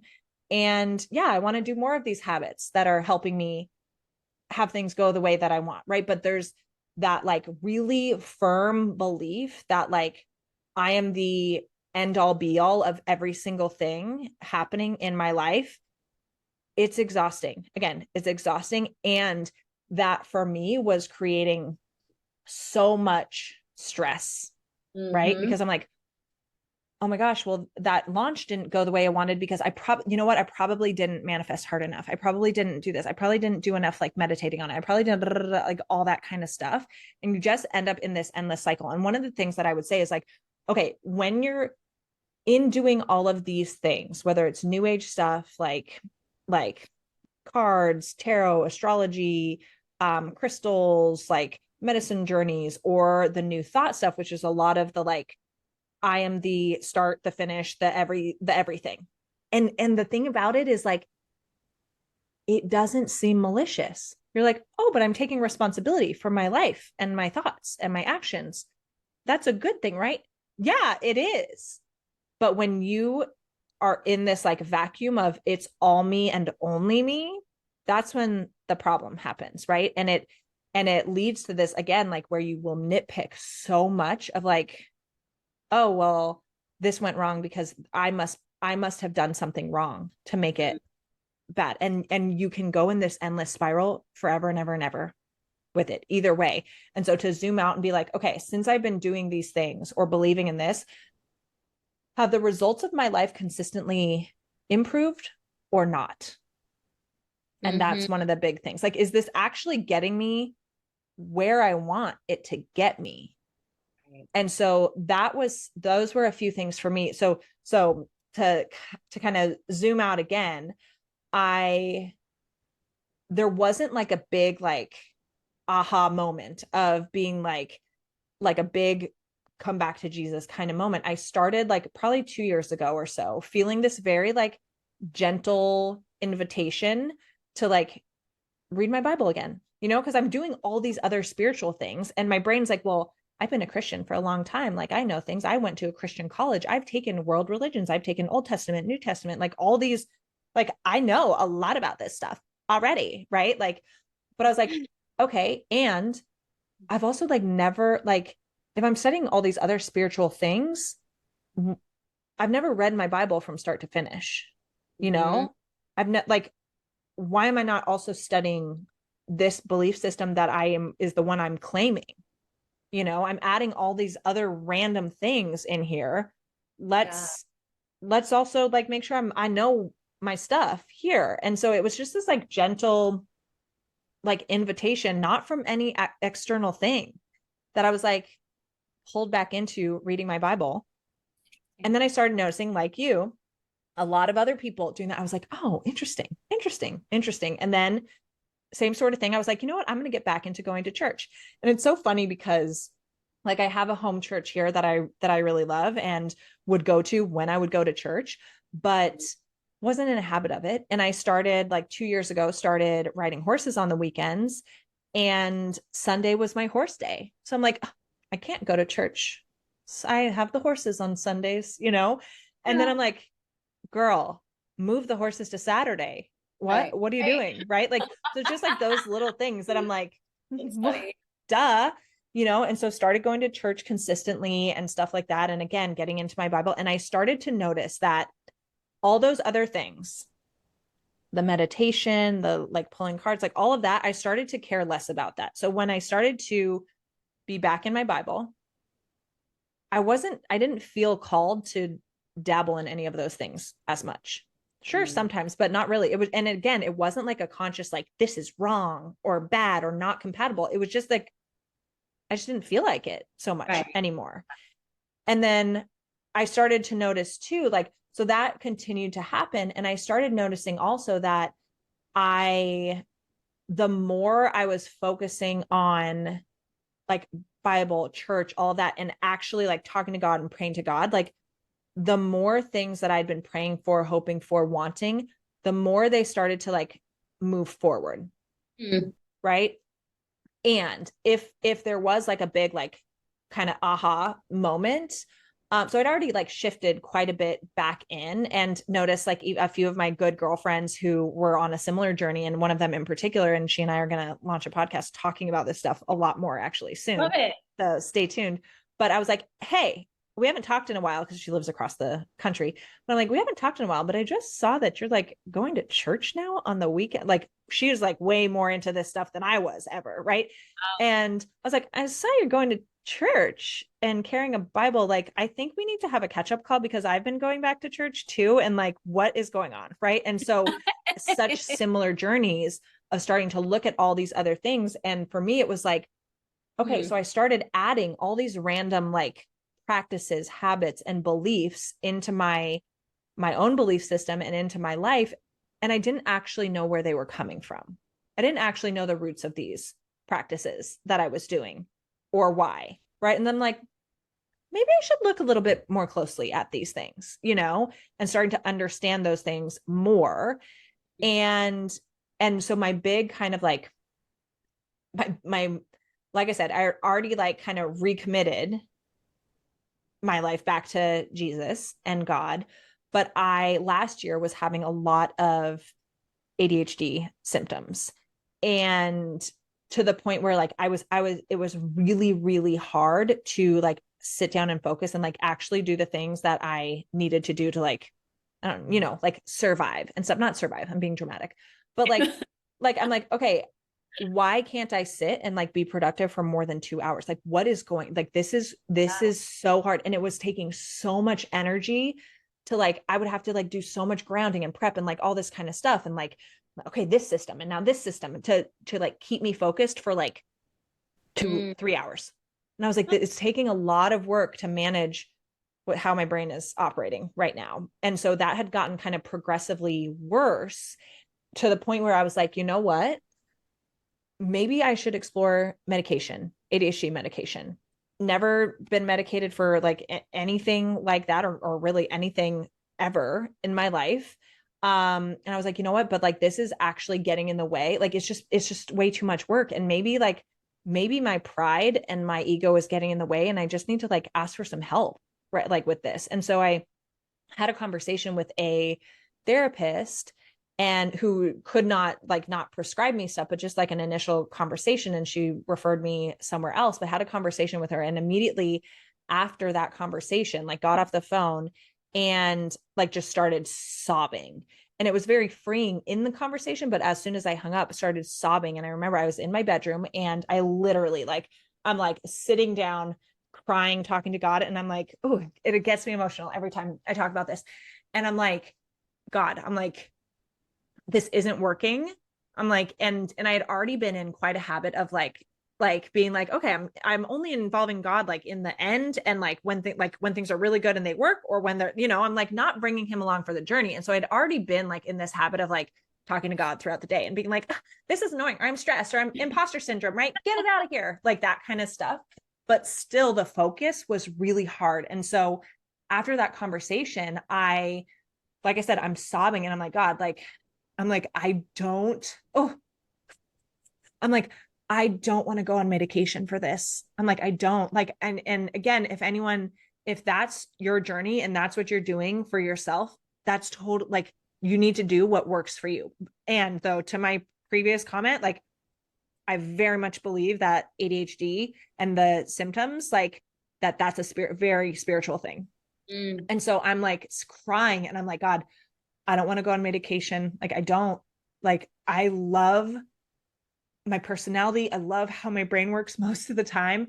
It makes me more creative. It makes me more effective. It makes me more productive. It makes me so many things that I absolutely love. I'm like, but it's just been really hard for certain things the last 6 months. And I'm like, so I don't want to go on medication because I don't want to change me and I don't want to change how my brain works. But I'm like, I know that you can fix this. And I'm like, so you need to fix it. And that's legitimately like how I sometimes will talk to God. I'm like, I don't know what to do. And I've been trying really hard. And right? Because we've gone through the same somatic training. Like, I know the things to do to rewire subconscious, to break ineffective patterns, all of that. I was doing all the things. And I'm like, I've tried everything. I'm like, I've tried just about everything. The last thing I haven't tried is medication. And I don't want to do that. I really don't want to do that. And so I'm like, take this away from me. Like, help me. And again, I had already been like in a really consistent habit of being back at church, reading my Bible, and like going to Bible study at my church, like doing the like women's Bible study on the weekends, like all of that. And so I like felt very, like, not only felt very connected to God, but also was like doing the things to like, quote unquote, be a good Christian. Like, I'm doing the action, I'm taking the actions too, and being consistent in my action. But I was like, I need your help with this because I can't. Like, I'm out. Like, I don't know what else to do, but I know so clearly, I know that you can take this and you can fix this. So like, I need you to.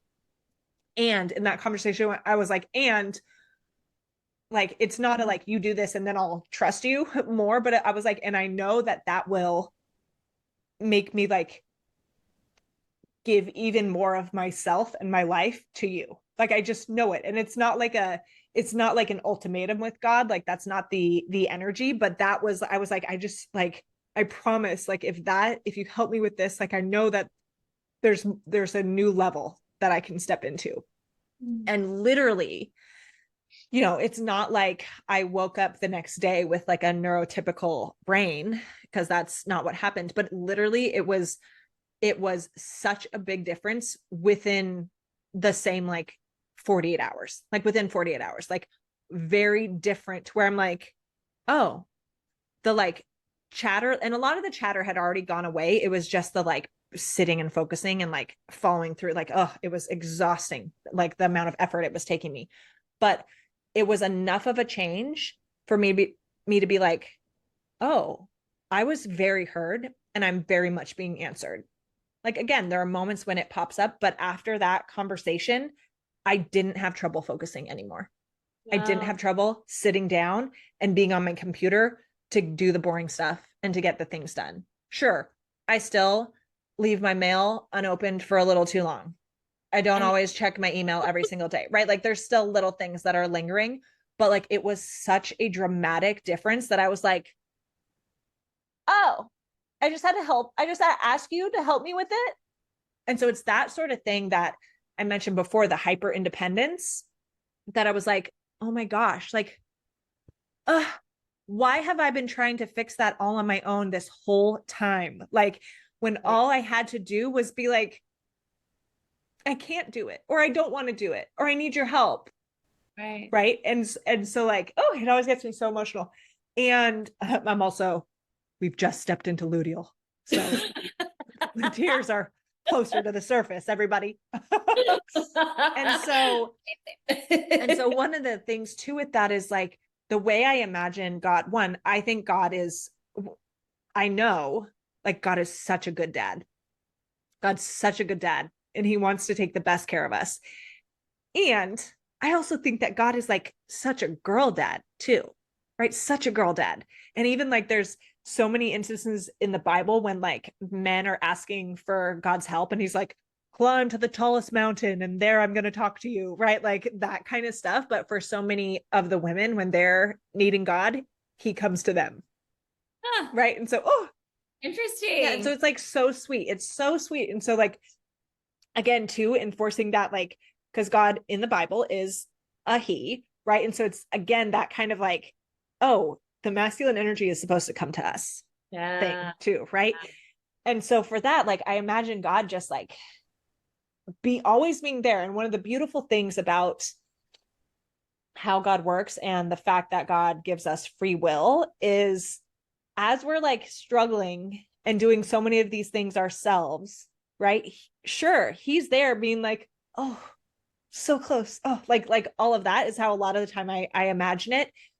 But if we're so committed to doing it ourselves, he's going to let us do it ourselves.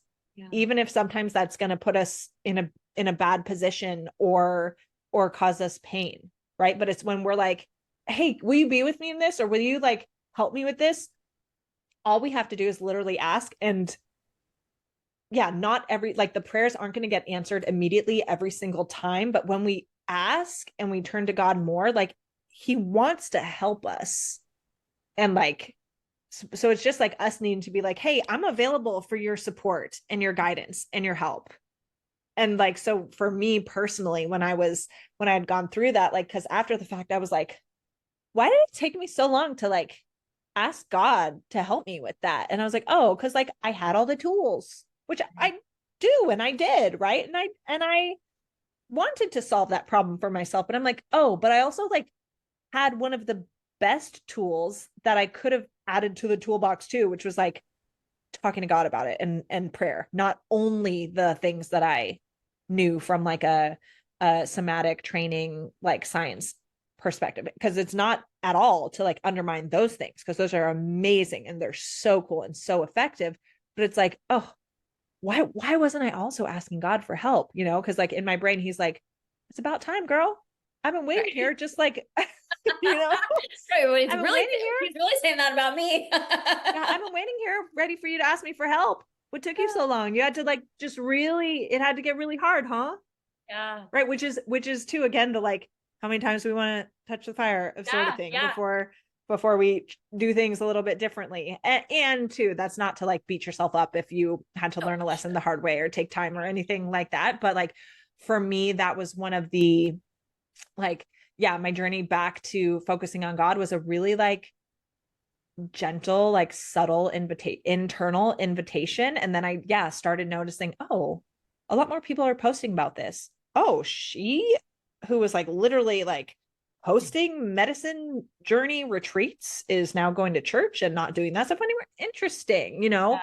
And so started seeing that, which was really, really cool, because I think there's been a big shift, not just in the like spiritual and like coaching entrepreneurship type community, but also just like overall, like in the United States, in the world, all of that. And so that's been cool to see. And yeah, because it was for me just a very internal thing, and got to a point even before that, like kind of ADHD come to Jesus moment, where I, and not even just with dating or anything, but I was like, you know what? Like, I haven't gone through a season where I've been in a long time, like maybe college, but where I've been really like connected to God and felt that really personal relationship. So I was like, let's jump into that and see what happens. Let's see what happens.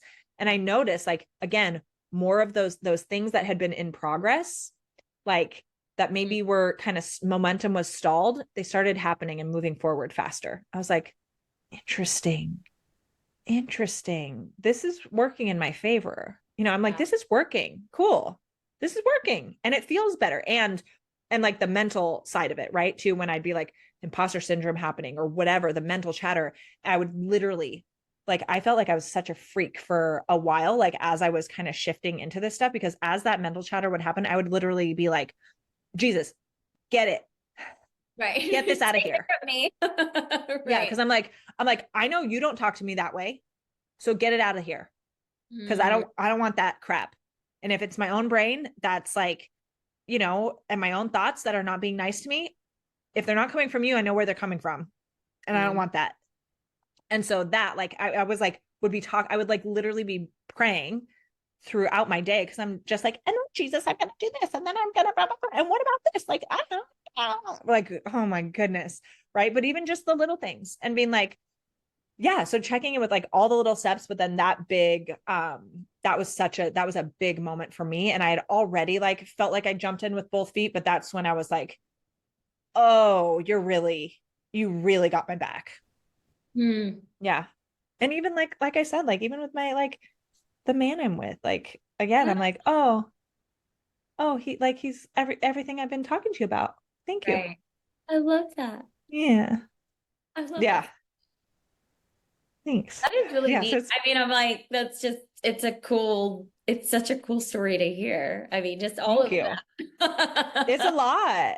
It It's is a a lot. lot. It's a lot. But I mean, I can't wait to share, too with you. It's so interesting. It's an interesting Yeah. word. It's so interesting. Like this journey is just very interesting. Like, oh my God. I feel like, Yeah. again, my relationship is obviously growing. And I find myself in those moments of like praying to God, whereas that, I mean, I have before, but it was different. It's like I Yeah. get the, it's like, I don't even know how to say it. It's like you just did because that's what you do. Yeah. I don't know if that makes sense, but like, oh, okay, I'll pray to God. Oh, Yeah. or years ago, someone's not feeling well. Hey, can you like send some prayers? And it's like we're just Yeah. say for prayers for my family.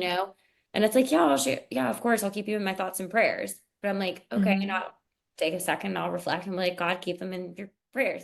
Like I'd say that, but I'm like, there was no like connection, I guess. Yeah. Yeah. Yeah. Like I was Yep. doing it, go through the motions of it, and Mhm. I knew that that was a term of a higher thing, but there was Yeah. just like nothing.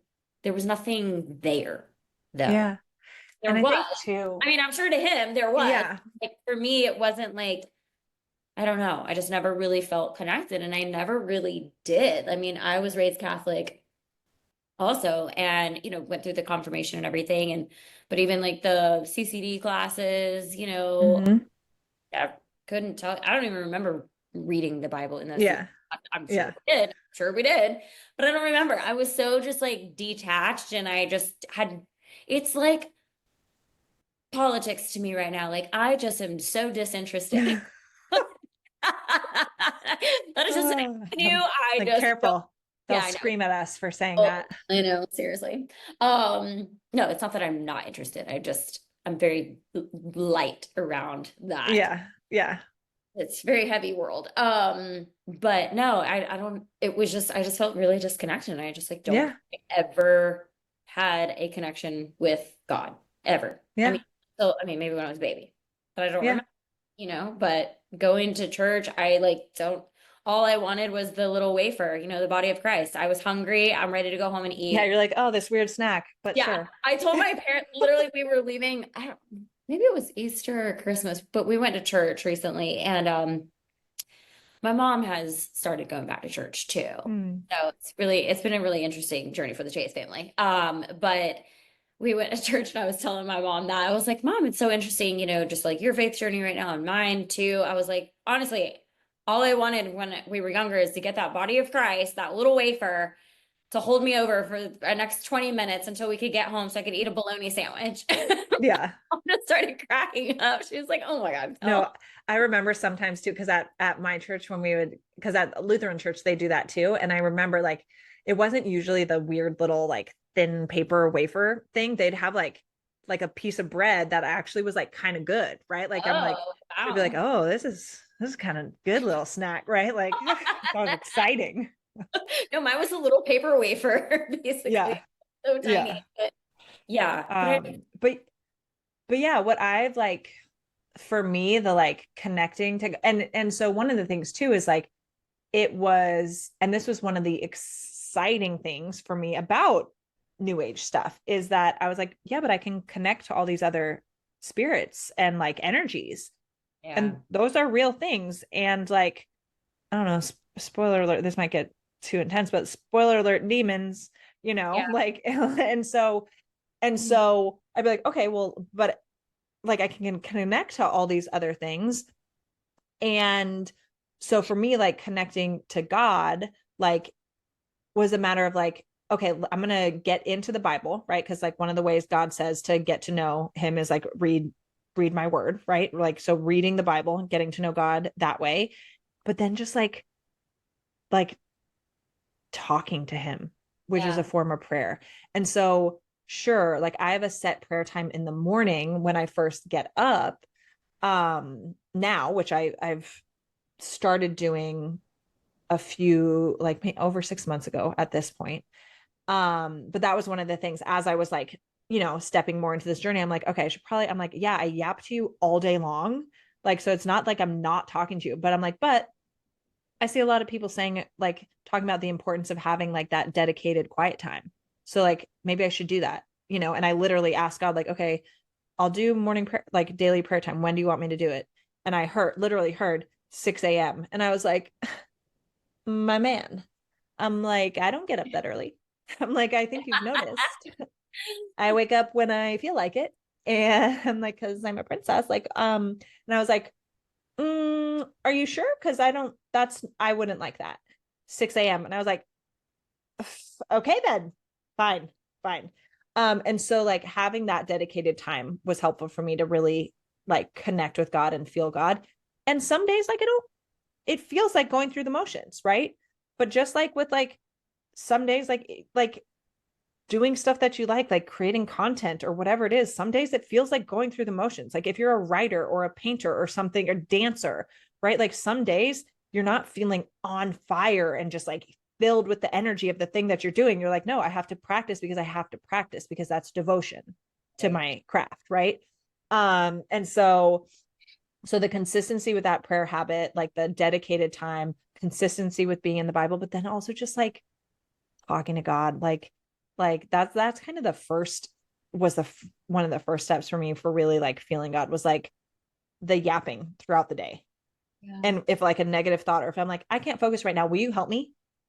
Thanks. Will you take away the distraction, take away this or that or whatever it is? Like, thanks. That kind of stuff was a big part of like what helped me start like really Yeah. feeling God's presence more. And but then just like having a conversation because there's also like sure there are like ways to pray and like all that kind of stuff and to be more masterful in how you pray and like prayer is about talking to God.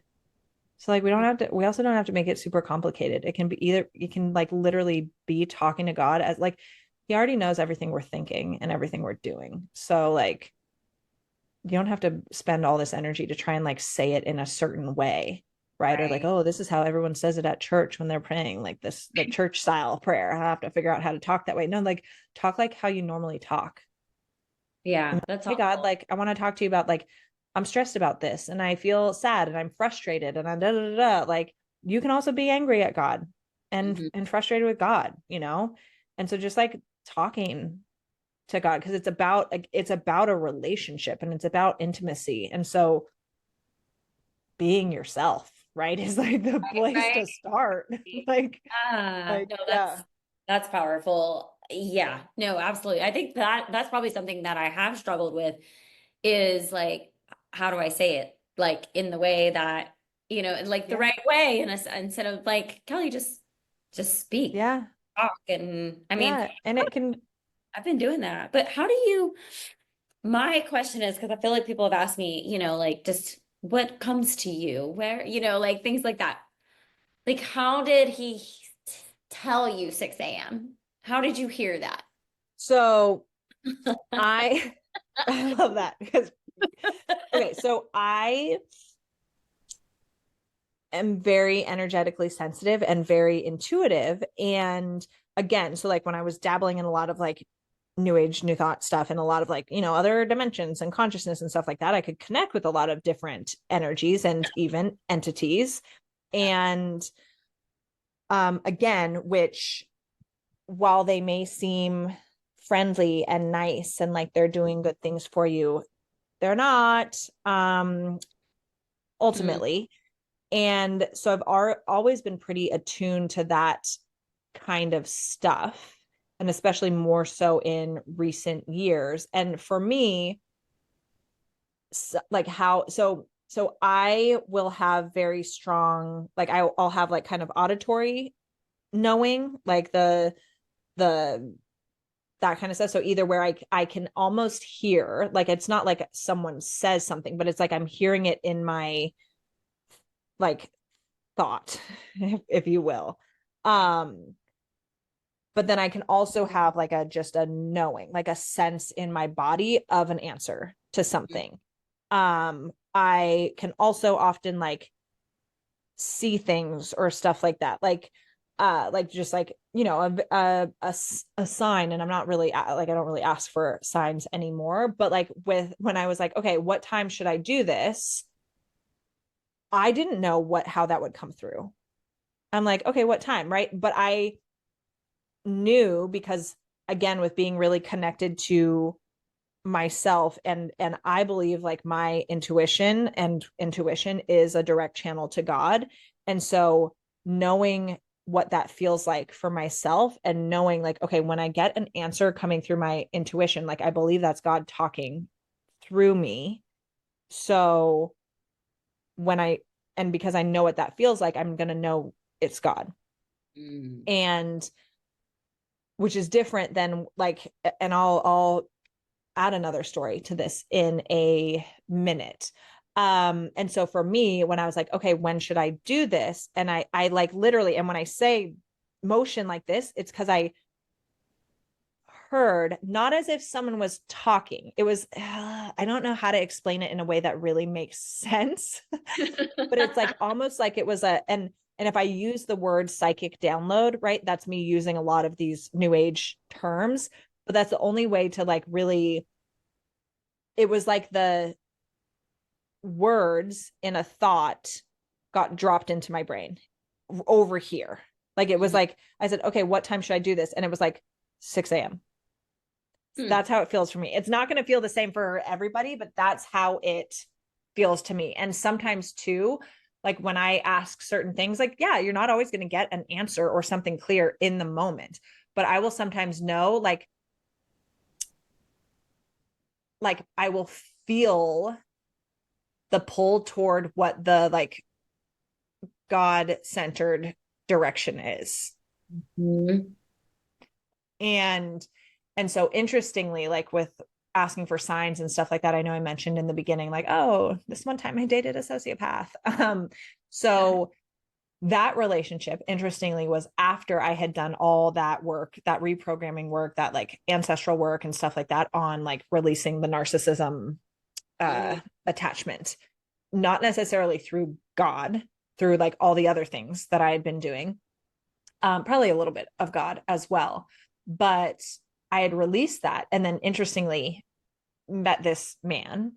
And the wild thing about it is in the beginning, and while now, of course, like looking back, I can point out certain things that I was like, oh, this, but even still, like so much of that relationship in the beginning felt healthy. It didn't have the like love bombing energy. It didn't have the swirly, chaotic chemistry that I was like used to be addicted to, which is a very like kind of narcissistic or trauma bond kind of energy, that like immediate, chaotic, but like so fun chemistry, right? Like it didn't have that. It felt almost kind of boring in a way, not completely boring, but like really steady, a little boring.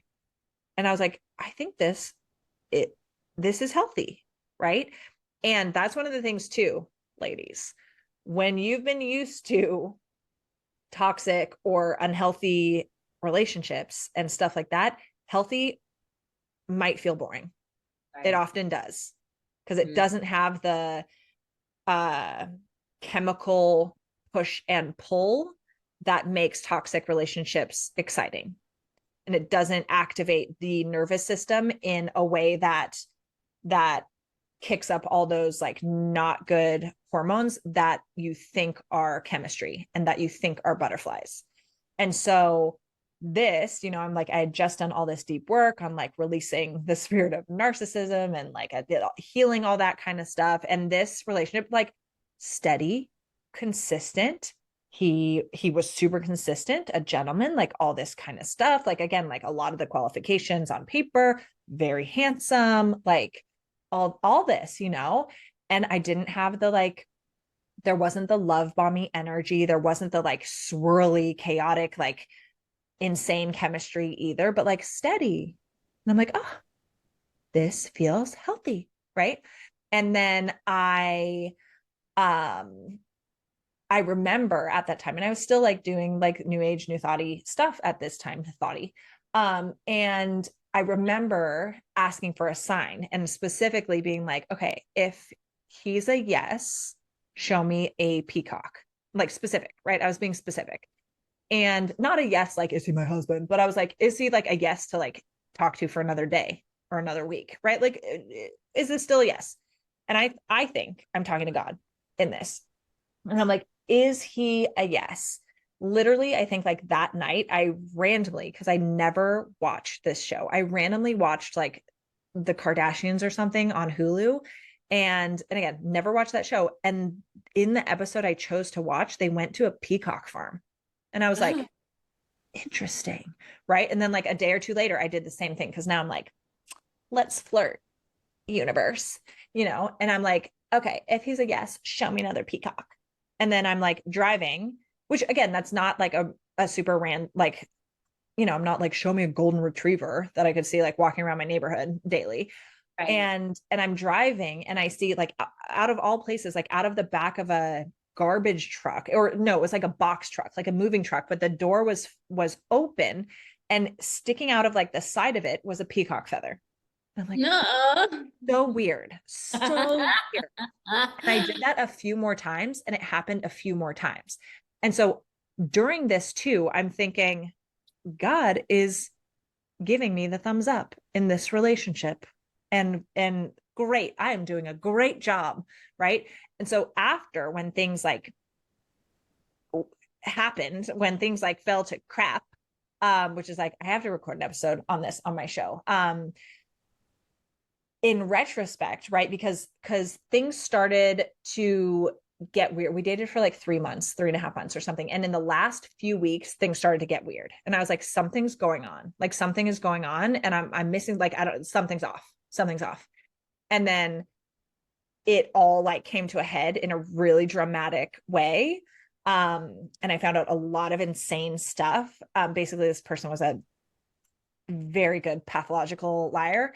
And so after this, but that's a story for another time. You guys are going to have to subscribe to my channel and right. my podcast, and I'll tell that story later. But after the fact, I was like, why did God make me go through that? God, why did I asked for all these signs, and I asked you to do this to, like, I asked for guidance and confirmation, and you gave me confirmation every single time I asked. Like, that's messed up. Like, why'd you do that to me? Like, and back then I was like, well, I guess I needed to learn the lesson. God wanted me to learn the lesson, and that's the way I had to learn it, this hard way. That's not, God doesn't want to treat us that way. God doesn't want to treat us that way. So again, because I was dabbling in energy, spirits, and all of that kind of stuff, which, and I'm going to get really like black and white with this. If it's not God, if it's not from God, it's from Satan. That's it. That's it. It's not like, oh, it's from a good spirit that's working on God's side. Sure, yes, there are angels and stuff like that, but if it's not coming from God, it's coming from the enemy. And the thing about that is, which is why, like, going back to like the new age stuff, the new thought stuff, and all of that, and like even like the spirit guide stuff, and why, like, it's like, okay, but why does then that stuff work? Mm-hmm. What do you mean? Why does it work? One, it works because if it didn't work, you wouldn't stay doing it. Right? Like, just like being in a toxic relationship, they're going to breadcrumb you. They're going to give you little moments of good stuff to keep you around, because if it's all awful, you're out of there. Right. But the little good moments keep you there so that they can continue to take your energy and stuff like that. Just like in this kind of situation, right? Like, just like dark forces as well. If it always resulted in something crappy happening, you're not going to keep doing that thing. I hope not, right? But like, because there's got to be some sort of reward, some sort of benefit to keep you in it, because because the way that like God and the devil work is like, God needs your full devotion, like full devotion, surrender to God. The devil doesn't. He just needs you distracted enough to not be fully with God. And so like, he doesn't need to like you to fully commit to him. No, he just needs to distract you enough with random things or whatever to not be fully connected to God and not be fully surrendered to God. And so a lot of the time, like, it's easy to see when things are outright wrong, bad, evil, whatever. And then it's easy to avoid those things. What the trick is, and why discernment is so important, why being connected to God is so important, is that, like, if we're getting biblical and stuff like that, like Satan masquerades as a angel of light, right? That's what Lucifer means. So like, he's presenting himself as a good thing, as a good option. Like, even just like, and we're going in all kinds of directions today, but even like so much of the entertainment industry is really dark. Really dark. Knowing people who are in it, have been in it, all that kind of stuff is really dark. But it's so appealing, and you can be famous and you can make so much money. Don't you want that? Don't you want that? Why don't you want that? Right? And so it's not like, oh, I'm gonna present this completely evil, bad thing to try and get your attention. No, you should be going like this. I'm gonna show you something. Like, if you should be going this line, I'm going to show you something right there. It's so close. It's so close to exactly what you want, but it's not. But you're going to think it is. And that's how I keep you distracted. And that's how I keep you distracted for a long time. And not just distracted, but that's how I also get access to your energy. Right. And so that, for me, like, that, the big realization when I was like, God, why'd you do that to me? Why'd you make me get like involved with a really, who I believe, like, and I don't say this lightly, like an evil person. And I'm like, oh, because it wasn't God doing that. It's because I had given access to other energy, because I wasn't fully with God. I thought I was, but I wasn't, because I was like, spirit guide, this thing, this energy, blah, blah, blah, like goddess this, right? Like, I'm connecting with all this bullshit that like, I'm giving them access to me. Right. And so sure, they're gonna be like, oh, you're allowing me to have some control over your life. Sure. You want a sign for that? So I can keep you with this dark energy that's attached to him, so that the dark energy can feed off of your energy. Great. I'm going to give you that sign then.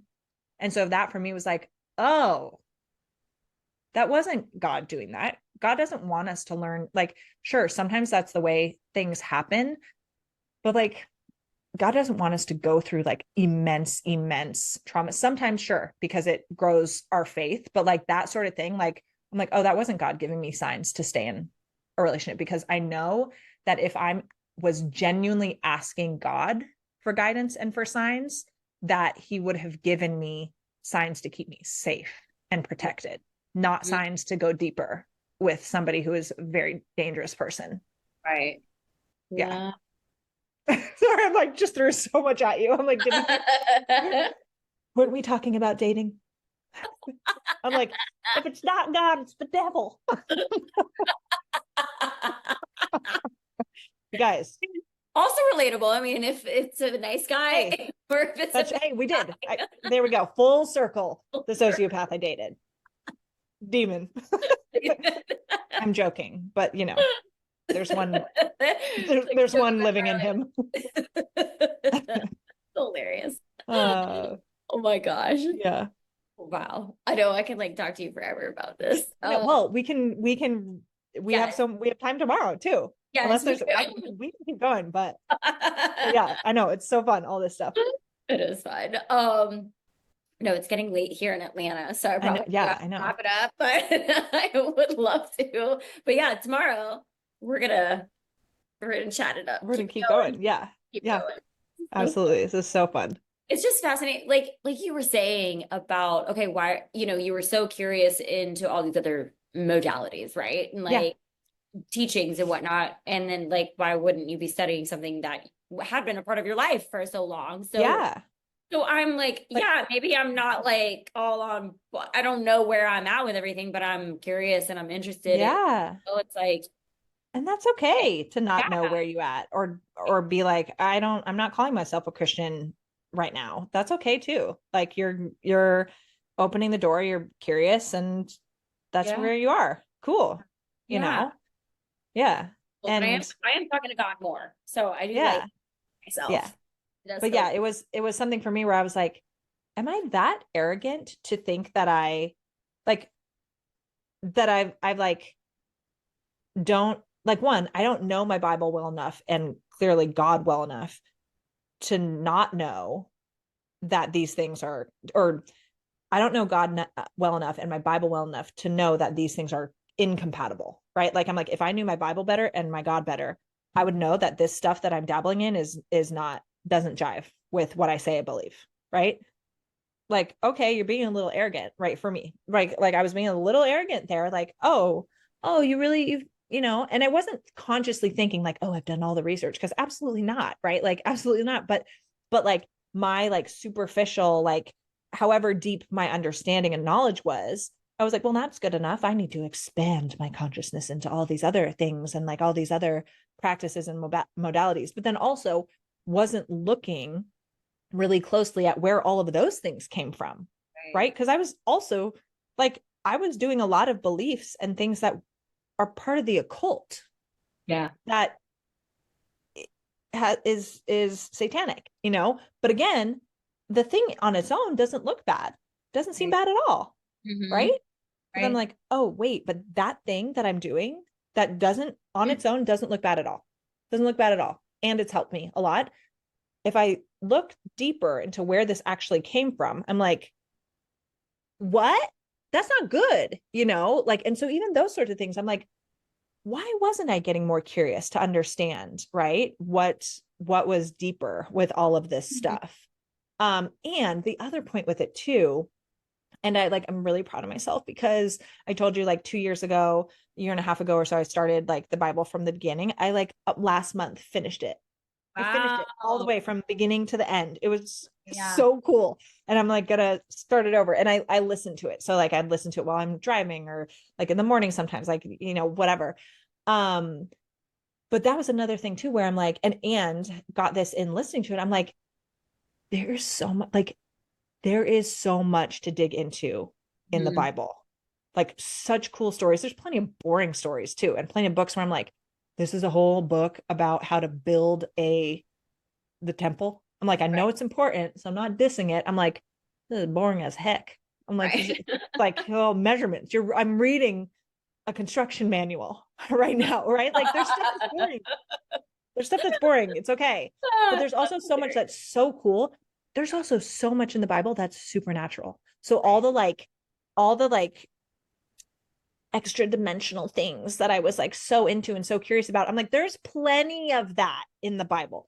But then also, which was fascinating to me, is listening to a lot, or listening, reading a lot of these things. I'm like, oh, this belief or this saying or this idea that is in like the spiritual community a lot, they ripped that from the Bible, but they're ripping it from the Bible and twisting it for their purposes, right? But I'm like, oh, this is the original source. They're just plagiarizing this. Like, get at it, like that was fascinating too, to see, and being like, oh, my man, you started that. Great. Then why am I going to all these other things when this is the place where it's all is, Yeah, that's so Yeah. true. It was funny, just one thing, when you mentioned the occult, so it said the guy that I was talking about earlier, the pastor, he was like, this is all the occult, and he had written a book, and so he showed me like things in the book, and it's pointed out like all the things that are a part of the occult, right? And he was like even yoga, Kel. And I was like, I'm sorry, but that is stretching. Okay. That yoga, my body. like I get the argument with yoga, because like the positions are like in honor of deities, right? And so like by putting your body in that position, you're like praying to the deity. But like I'm still not convicted on yoga yet. Like I'm like, I get it, but like, can't I also see it as a stretch? Like, yes and no. I don't think I'll ever get on board with that. I was like, that has like helped my hurt slightly degenerative disc. Like I have like ailments. So medically, specifically, it is helping my body feel better. So that will never, I mean, there are weeks I don't do yoga, but like at the end of the day, like in my room, even sometimes I'm just doing a few cat cows and some like little things. So like I think there's a way it can be modified or done that like isn't like sacrilegious or something. Oh, that's funny. The occult, oh my gosh. And I know, okay, we're gonna wrap up soon. But as we said, we're having girl talk. But I remember one of my other kind of turning points, and this was when I was like committed to God, like really focused and feeling really clear, and also my radar for like deceptive stuff and like misaligned things was also starting to sharpen a lot. And I remember somebody who we connected through Instagram. It's someone who's like big in kind of the consciousness, new age, new thought, like manifestation, divine feminine, divine masculine kind of space, has a big platform on social media, and like has like on occasion like shouted out my programs before, like given me advice, like we've hopped on a call before, and they've like been like, oh, try this like practice, or try this, like in a like mostly supportive like coaching kind of way. I'm sure there was probably some sort of like ulterior motives, so this is a man I'm talking about, but like generally supportive, or like, oh, try this practice or this visualization, like that sort of thing, and things that were often helpful. And I remember it wasn't even that long, getting a text to be like, or something every once in a while, like, oh, I love that post you did, great job, like love it, or whatever. But texted me something that was like, oh, have you heard, I think it was like pictures out of a book or something that he thought I would like, and like that were related to something I posted or my work or whatever.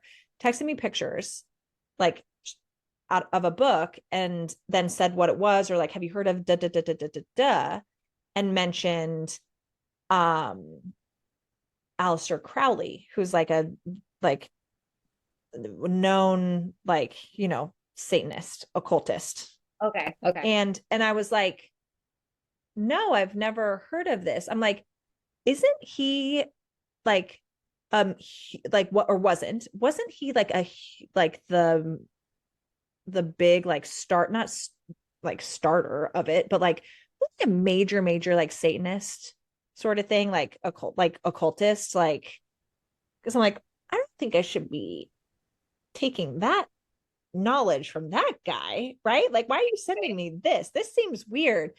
And the response was, yeah, but like some of his stuff is actually like good. Like good. You don't have to like, you know, apply it to that or like buy into that. So it was like and I was like, oh, this is bad. Like this is bad. This is bad. Like, and again, it's so easy with that kind of stuff to be like, oh, but this little piece of the practice, like that's helpful. Do Right. it. Right. Well, I don't believe in like Satanism and stuff like that. I'm not going to read his whole book and buy into his philosophy. Sure, I can just do that one practice. It doesn't seem harmful. I mean, look at it. It seems pretty like neutral. And it seems like it'll help me. It was like maybe on money mindset or something like that. I don't even know. But that's also too where I was like, oh, this is not good. And also like this connection is not someone I should be entertaining anymore. Because like now it's like not just a like, oh, try this visualization practice, try this. I'm literally getting sent pages out of a like top occultist, top satanic leaders books now. Yeah. I was like, oh, I was like, thanks for sharing. And I'm not responding anymore to anything you send me. Yeah. Like, oh, right. And so it's like how easy again with going to the like God needs our full surrender and like giving our whole life and heart to God. The devil doesn't. He just needs to distract us enough to not give our full energy. And so it's not like so even with that situation, I don't need to be like reading Aleister Crowley books and like believing in the whole thing. But if I'm adding Just some that of his one practices, yeah. if I'm adding some of his practices or some of his affirmations, or I'm doing his visualizations that he recommends, that keeps my focus not on God. Right. Right. And because again, you can be like, oh, well, you can just like separate it from the thing. I'm like, not when the intention, the underlying intention of all of that body of work and that person's teachings are to drive you toward more occult beliefs. You can't really separate it out. Yeah. You know? Yeah. So like that was another one of those moments when I was like, you're justifying sending me something from I was like, I know that name is a no to be learning from. Like, yeah. Yeah. Wow. Yeah. Well, at least you had the good discernment to be like, yeah, no, I'm not but doing even that. but even like, I don't know, 2 years ago, I may not have, right? I might have been like, for oh, sure. try it out. I mean, same. Yeah. It's interesting because like you were talking about like spirit guides and things like that. Like, all right, obviously I know a lot of people that were into that, entertaining it, had them, whatever, and we talk to them all the time. But I never had that. Maybe it's because again, like when I asked you like how you've heard the number 6 kind of thing, it's like I don't hear these people talking to me like I'm thinking of like one person in particular that would always talk about their spirit guides and like and the first time that they ever saw them. And granted, I think the person was having a like panic attack, mental breakdown in New York City, and therefore these 3 people revealed themselves, or these 3 spirits revealed themselves. Yeah, I'll have to tell you more about that. But like, regardless, this person claims that those 3 people are her spirit guides. Like they weren't real. Yeah. We saw them walking down the streets in Manhattan, and they were her spirit guides, and they have led her for 20 years, you know, kind of thing. And it's just so fascinating. But I've never like, I don't know, there's certain things like, yeah, like I've pulled oracle cards here and there, but I've never been like, let's do it every single day. Like, or crystal, like even crystals. I have crystals. I've had crystal. I mean, even my parents have crystals because my dad grew up in Arizona. Like there's rocks, it's Sedona, like the board, like all the things. Oh, and there's nothing wrong with like having cool they're just pretty rocks in your to house. me. Yeah. There's nothing wrong with like, oh, I don't like really beautiful them or anything either. Like I don't do moon rituals with my crystals. They're just literally sitting there and they're pretty, and that's and that's totally fine, right? Like it's the thing of like, okay, I'm gonna charge them out in the sun, and then I believe that they're giving me extra powers or energies is like when we start to get a little questionable about it.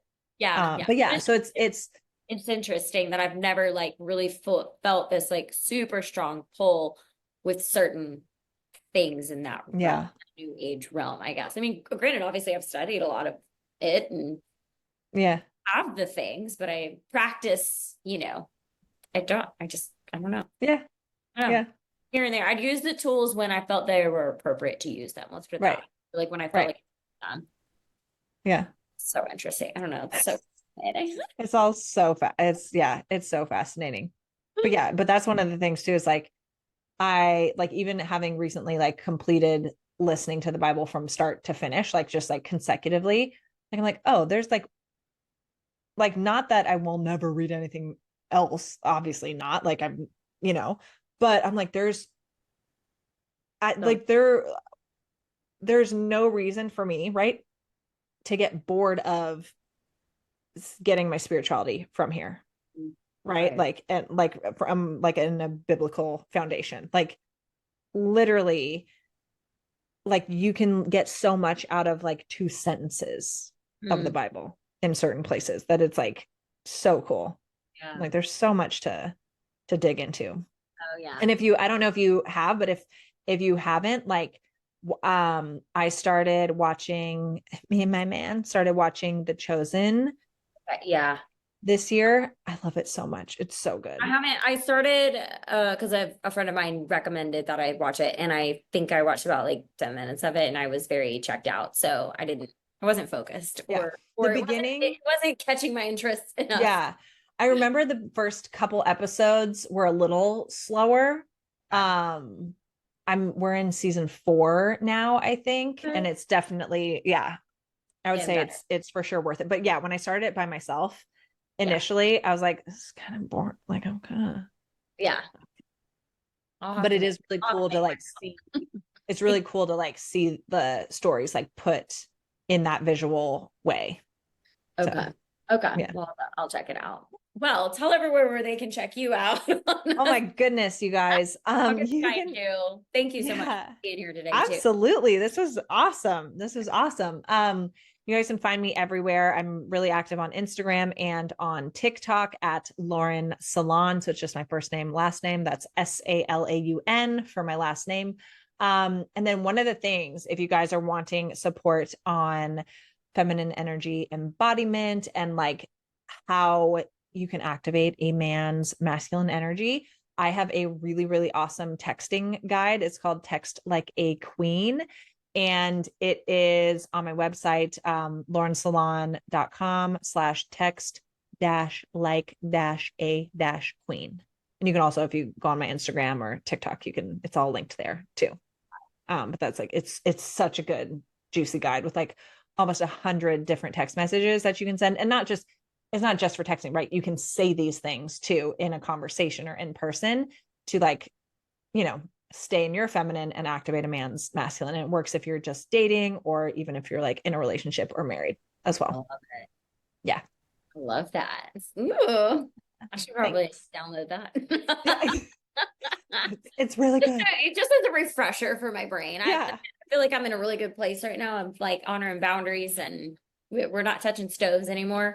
So Good. Good. Right. yeah, Like when you feel it hot once and then yeah, you leave it there. yeah. Or you just feel it getting warm. You're like, I see that warm stove. Bye. Yep, yep, yep, yep. We're leaving it. Yeah. God's work. Yeah. God's plan. Yes. Oh my God. But thank you so much. I love You're you. welcome. This was great. Love you too. And I'm excited to talk more tomorrow. I I'll know, catch me ya. too. Me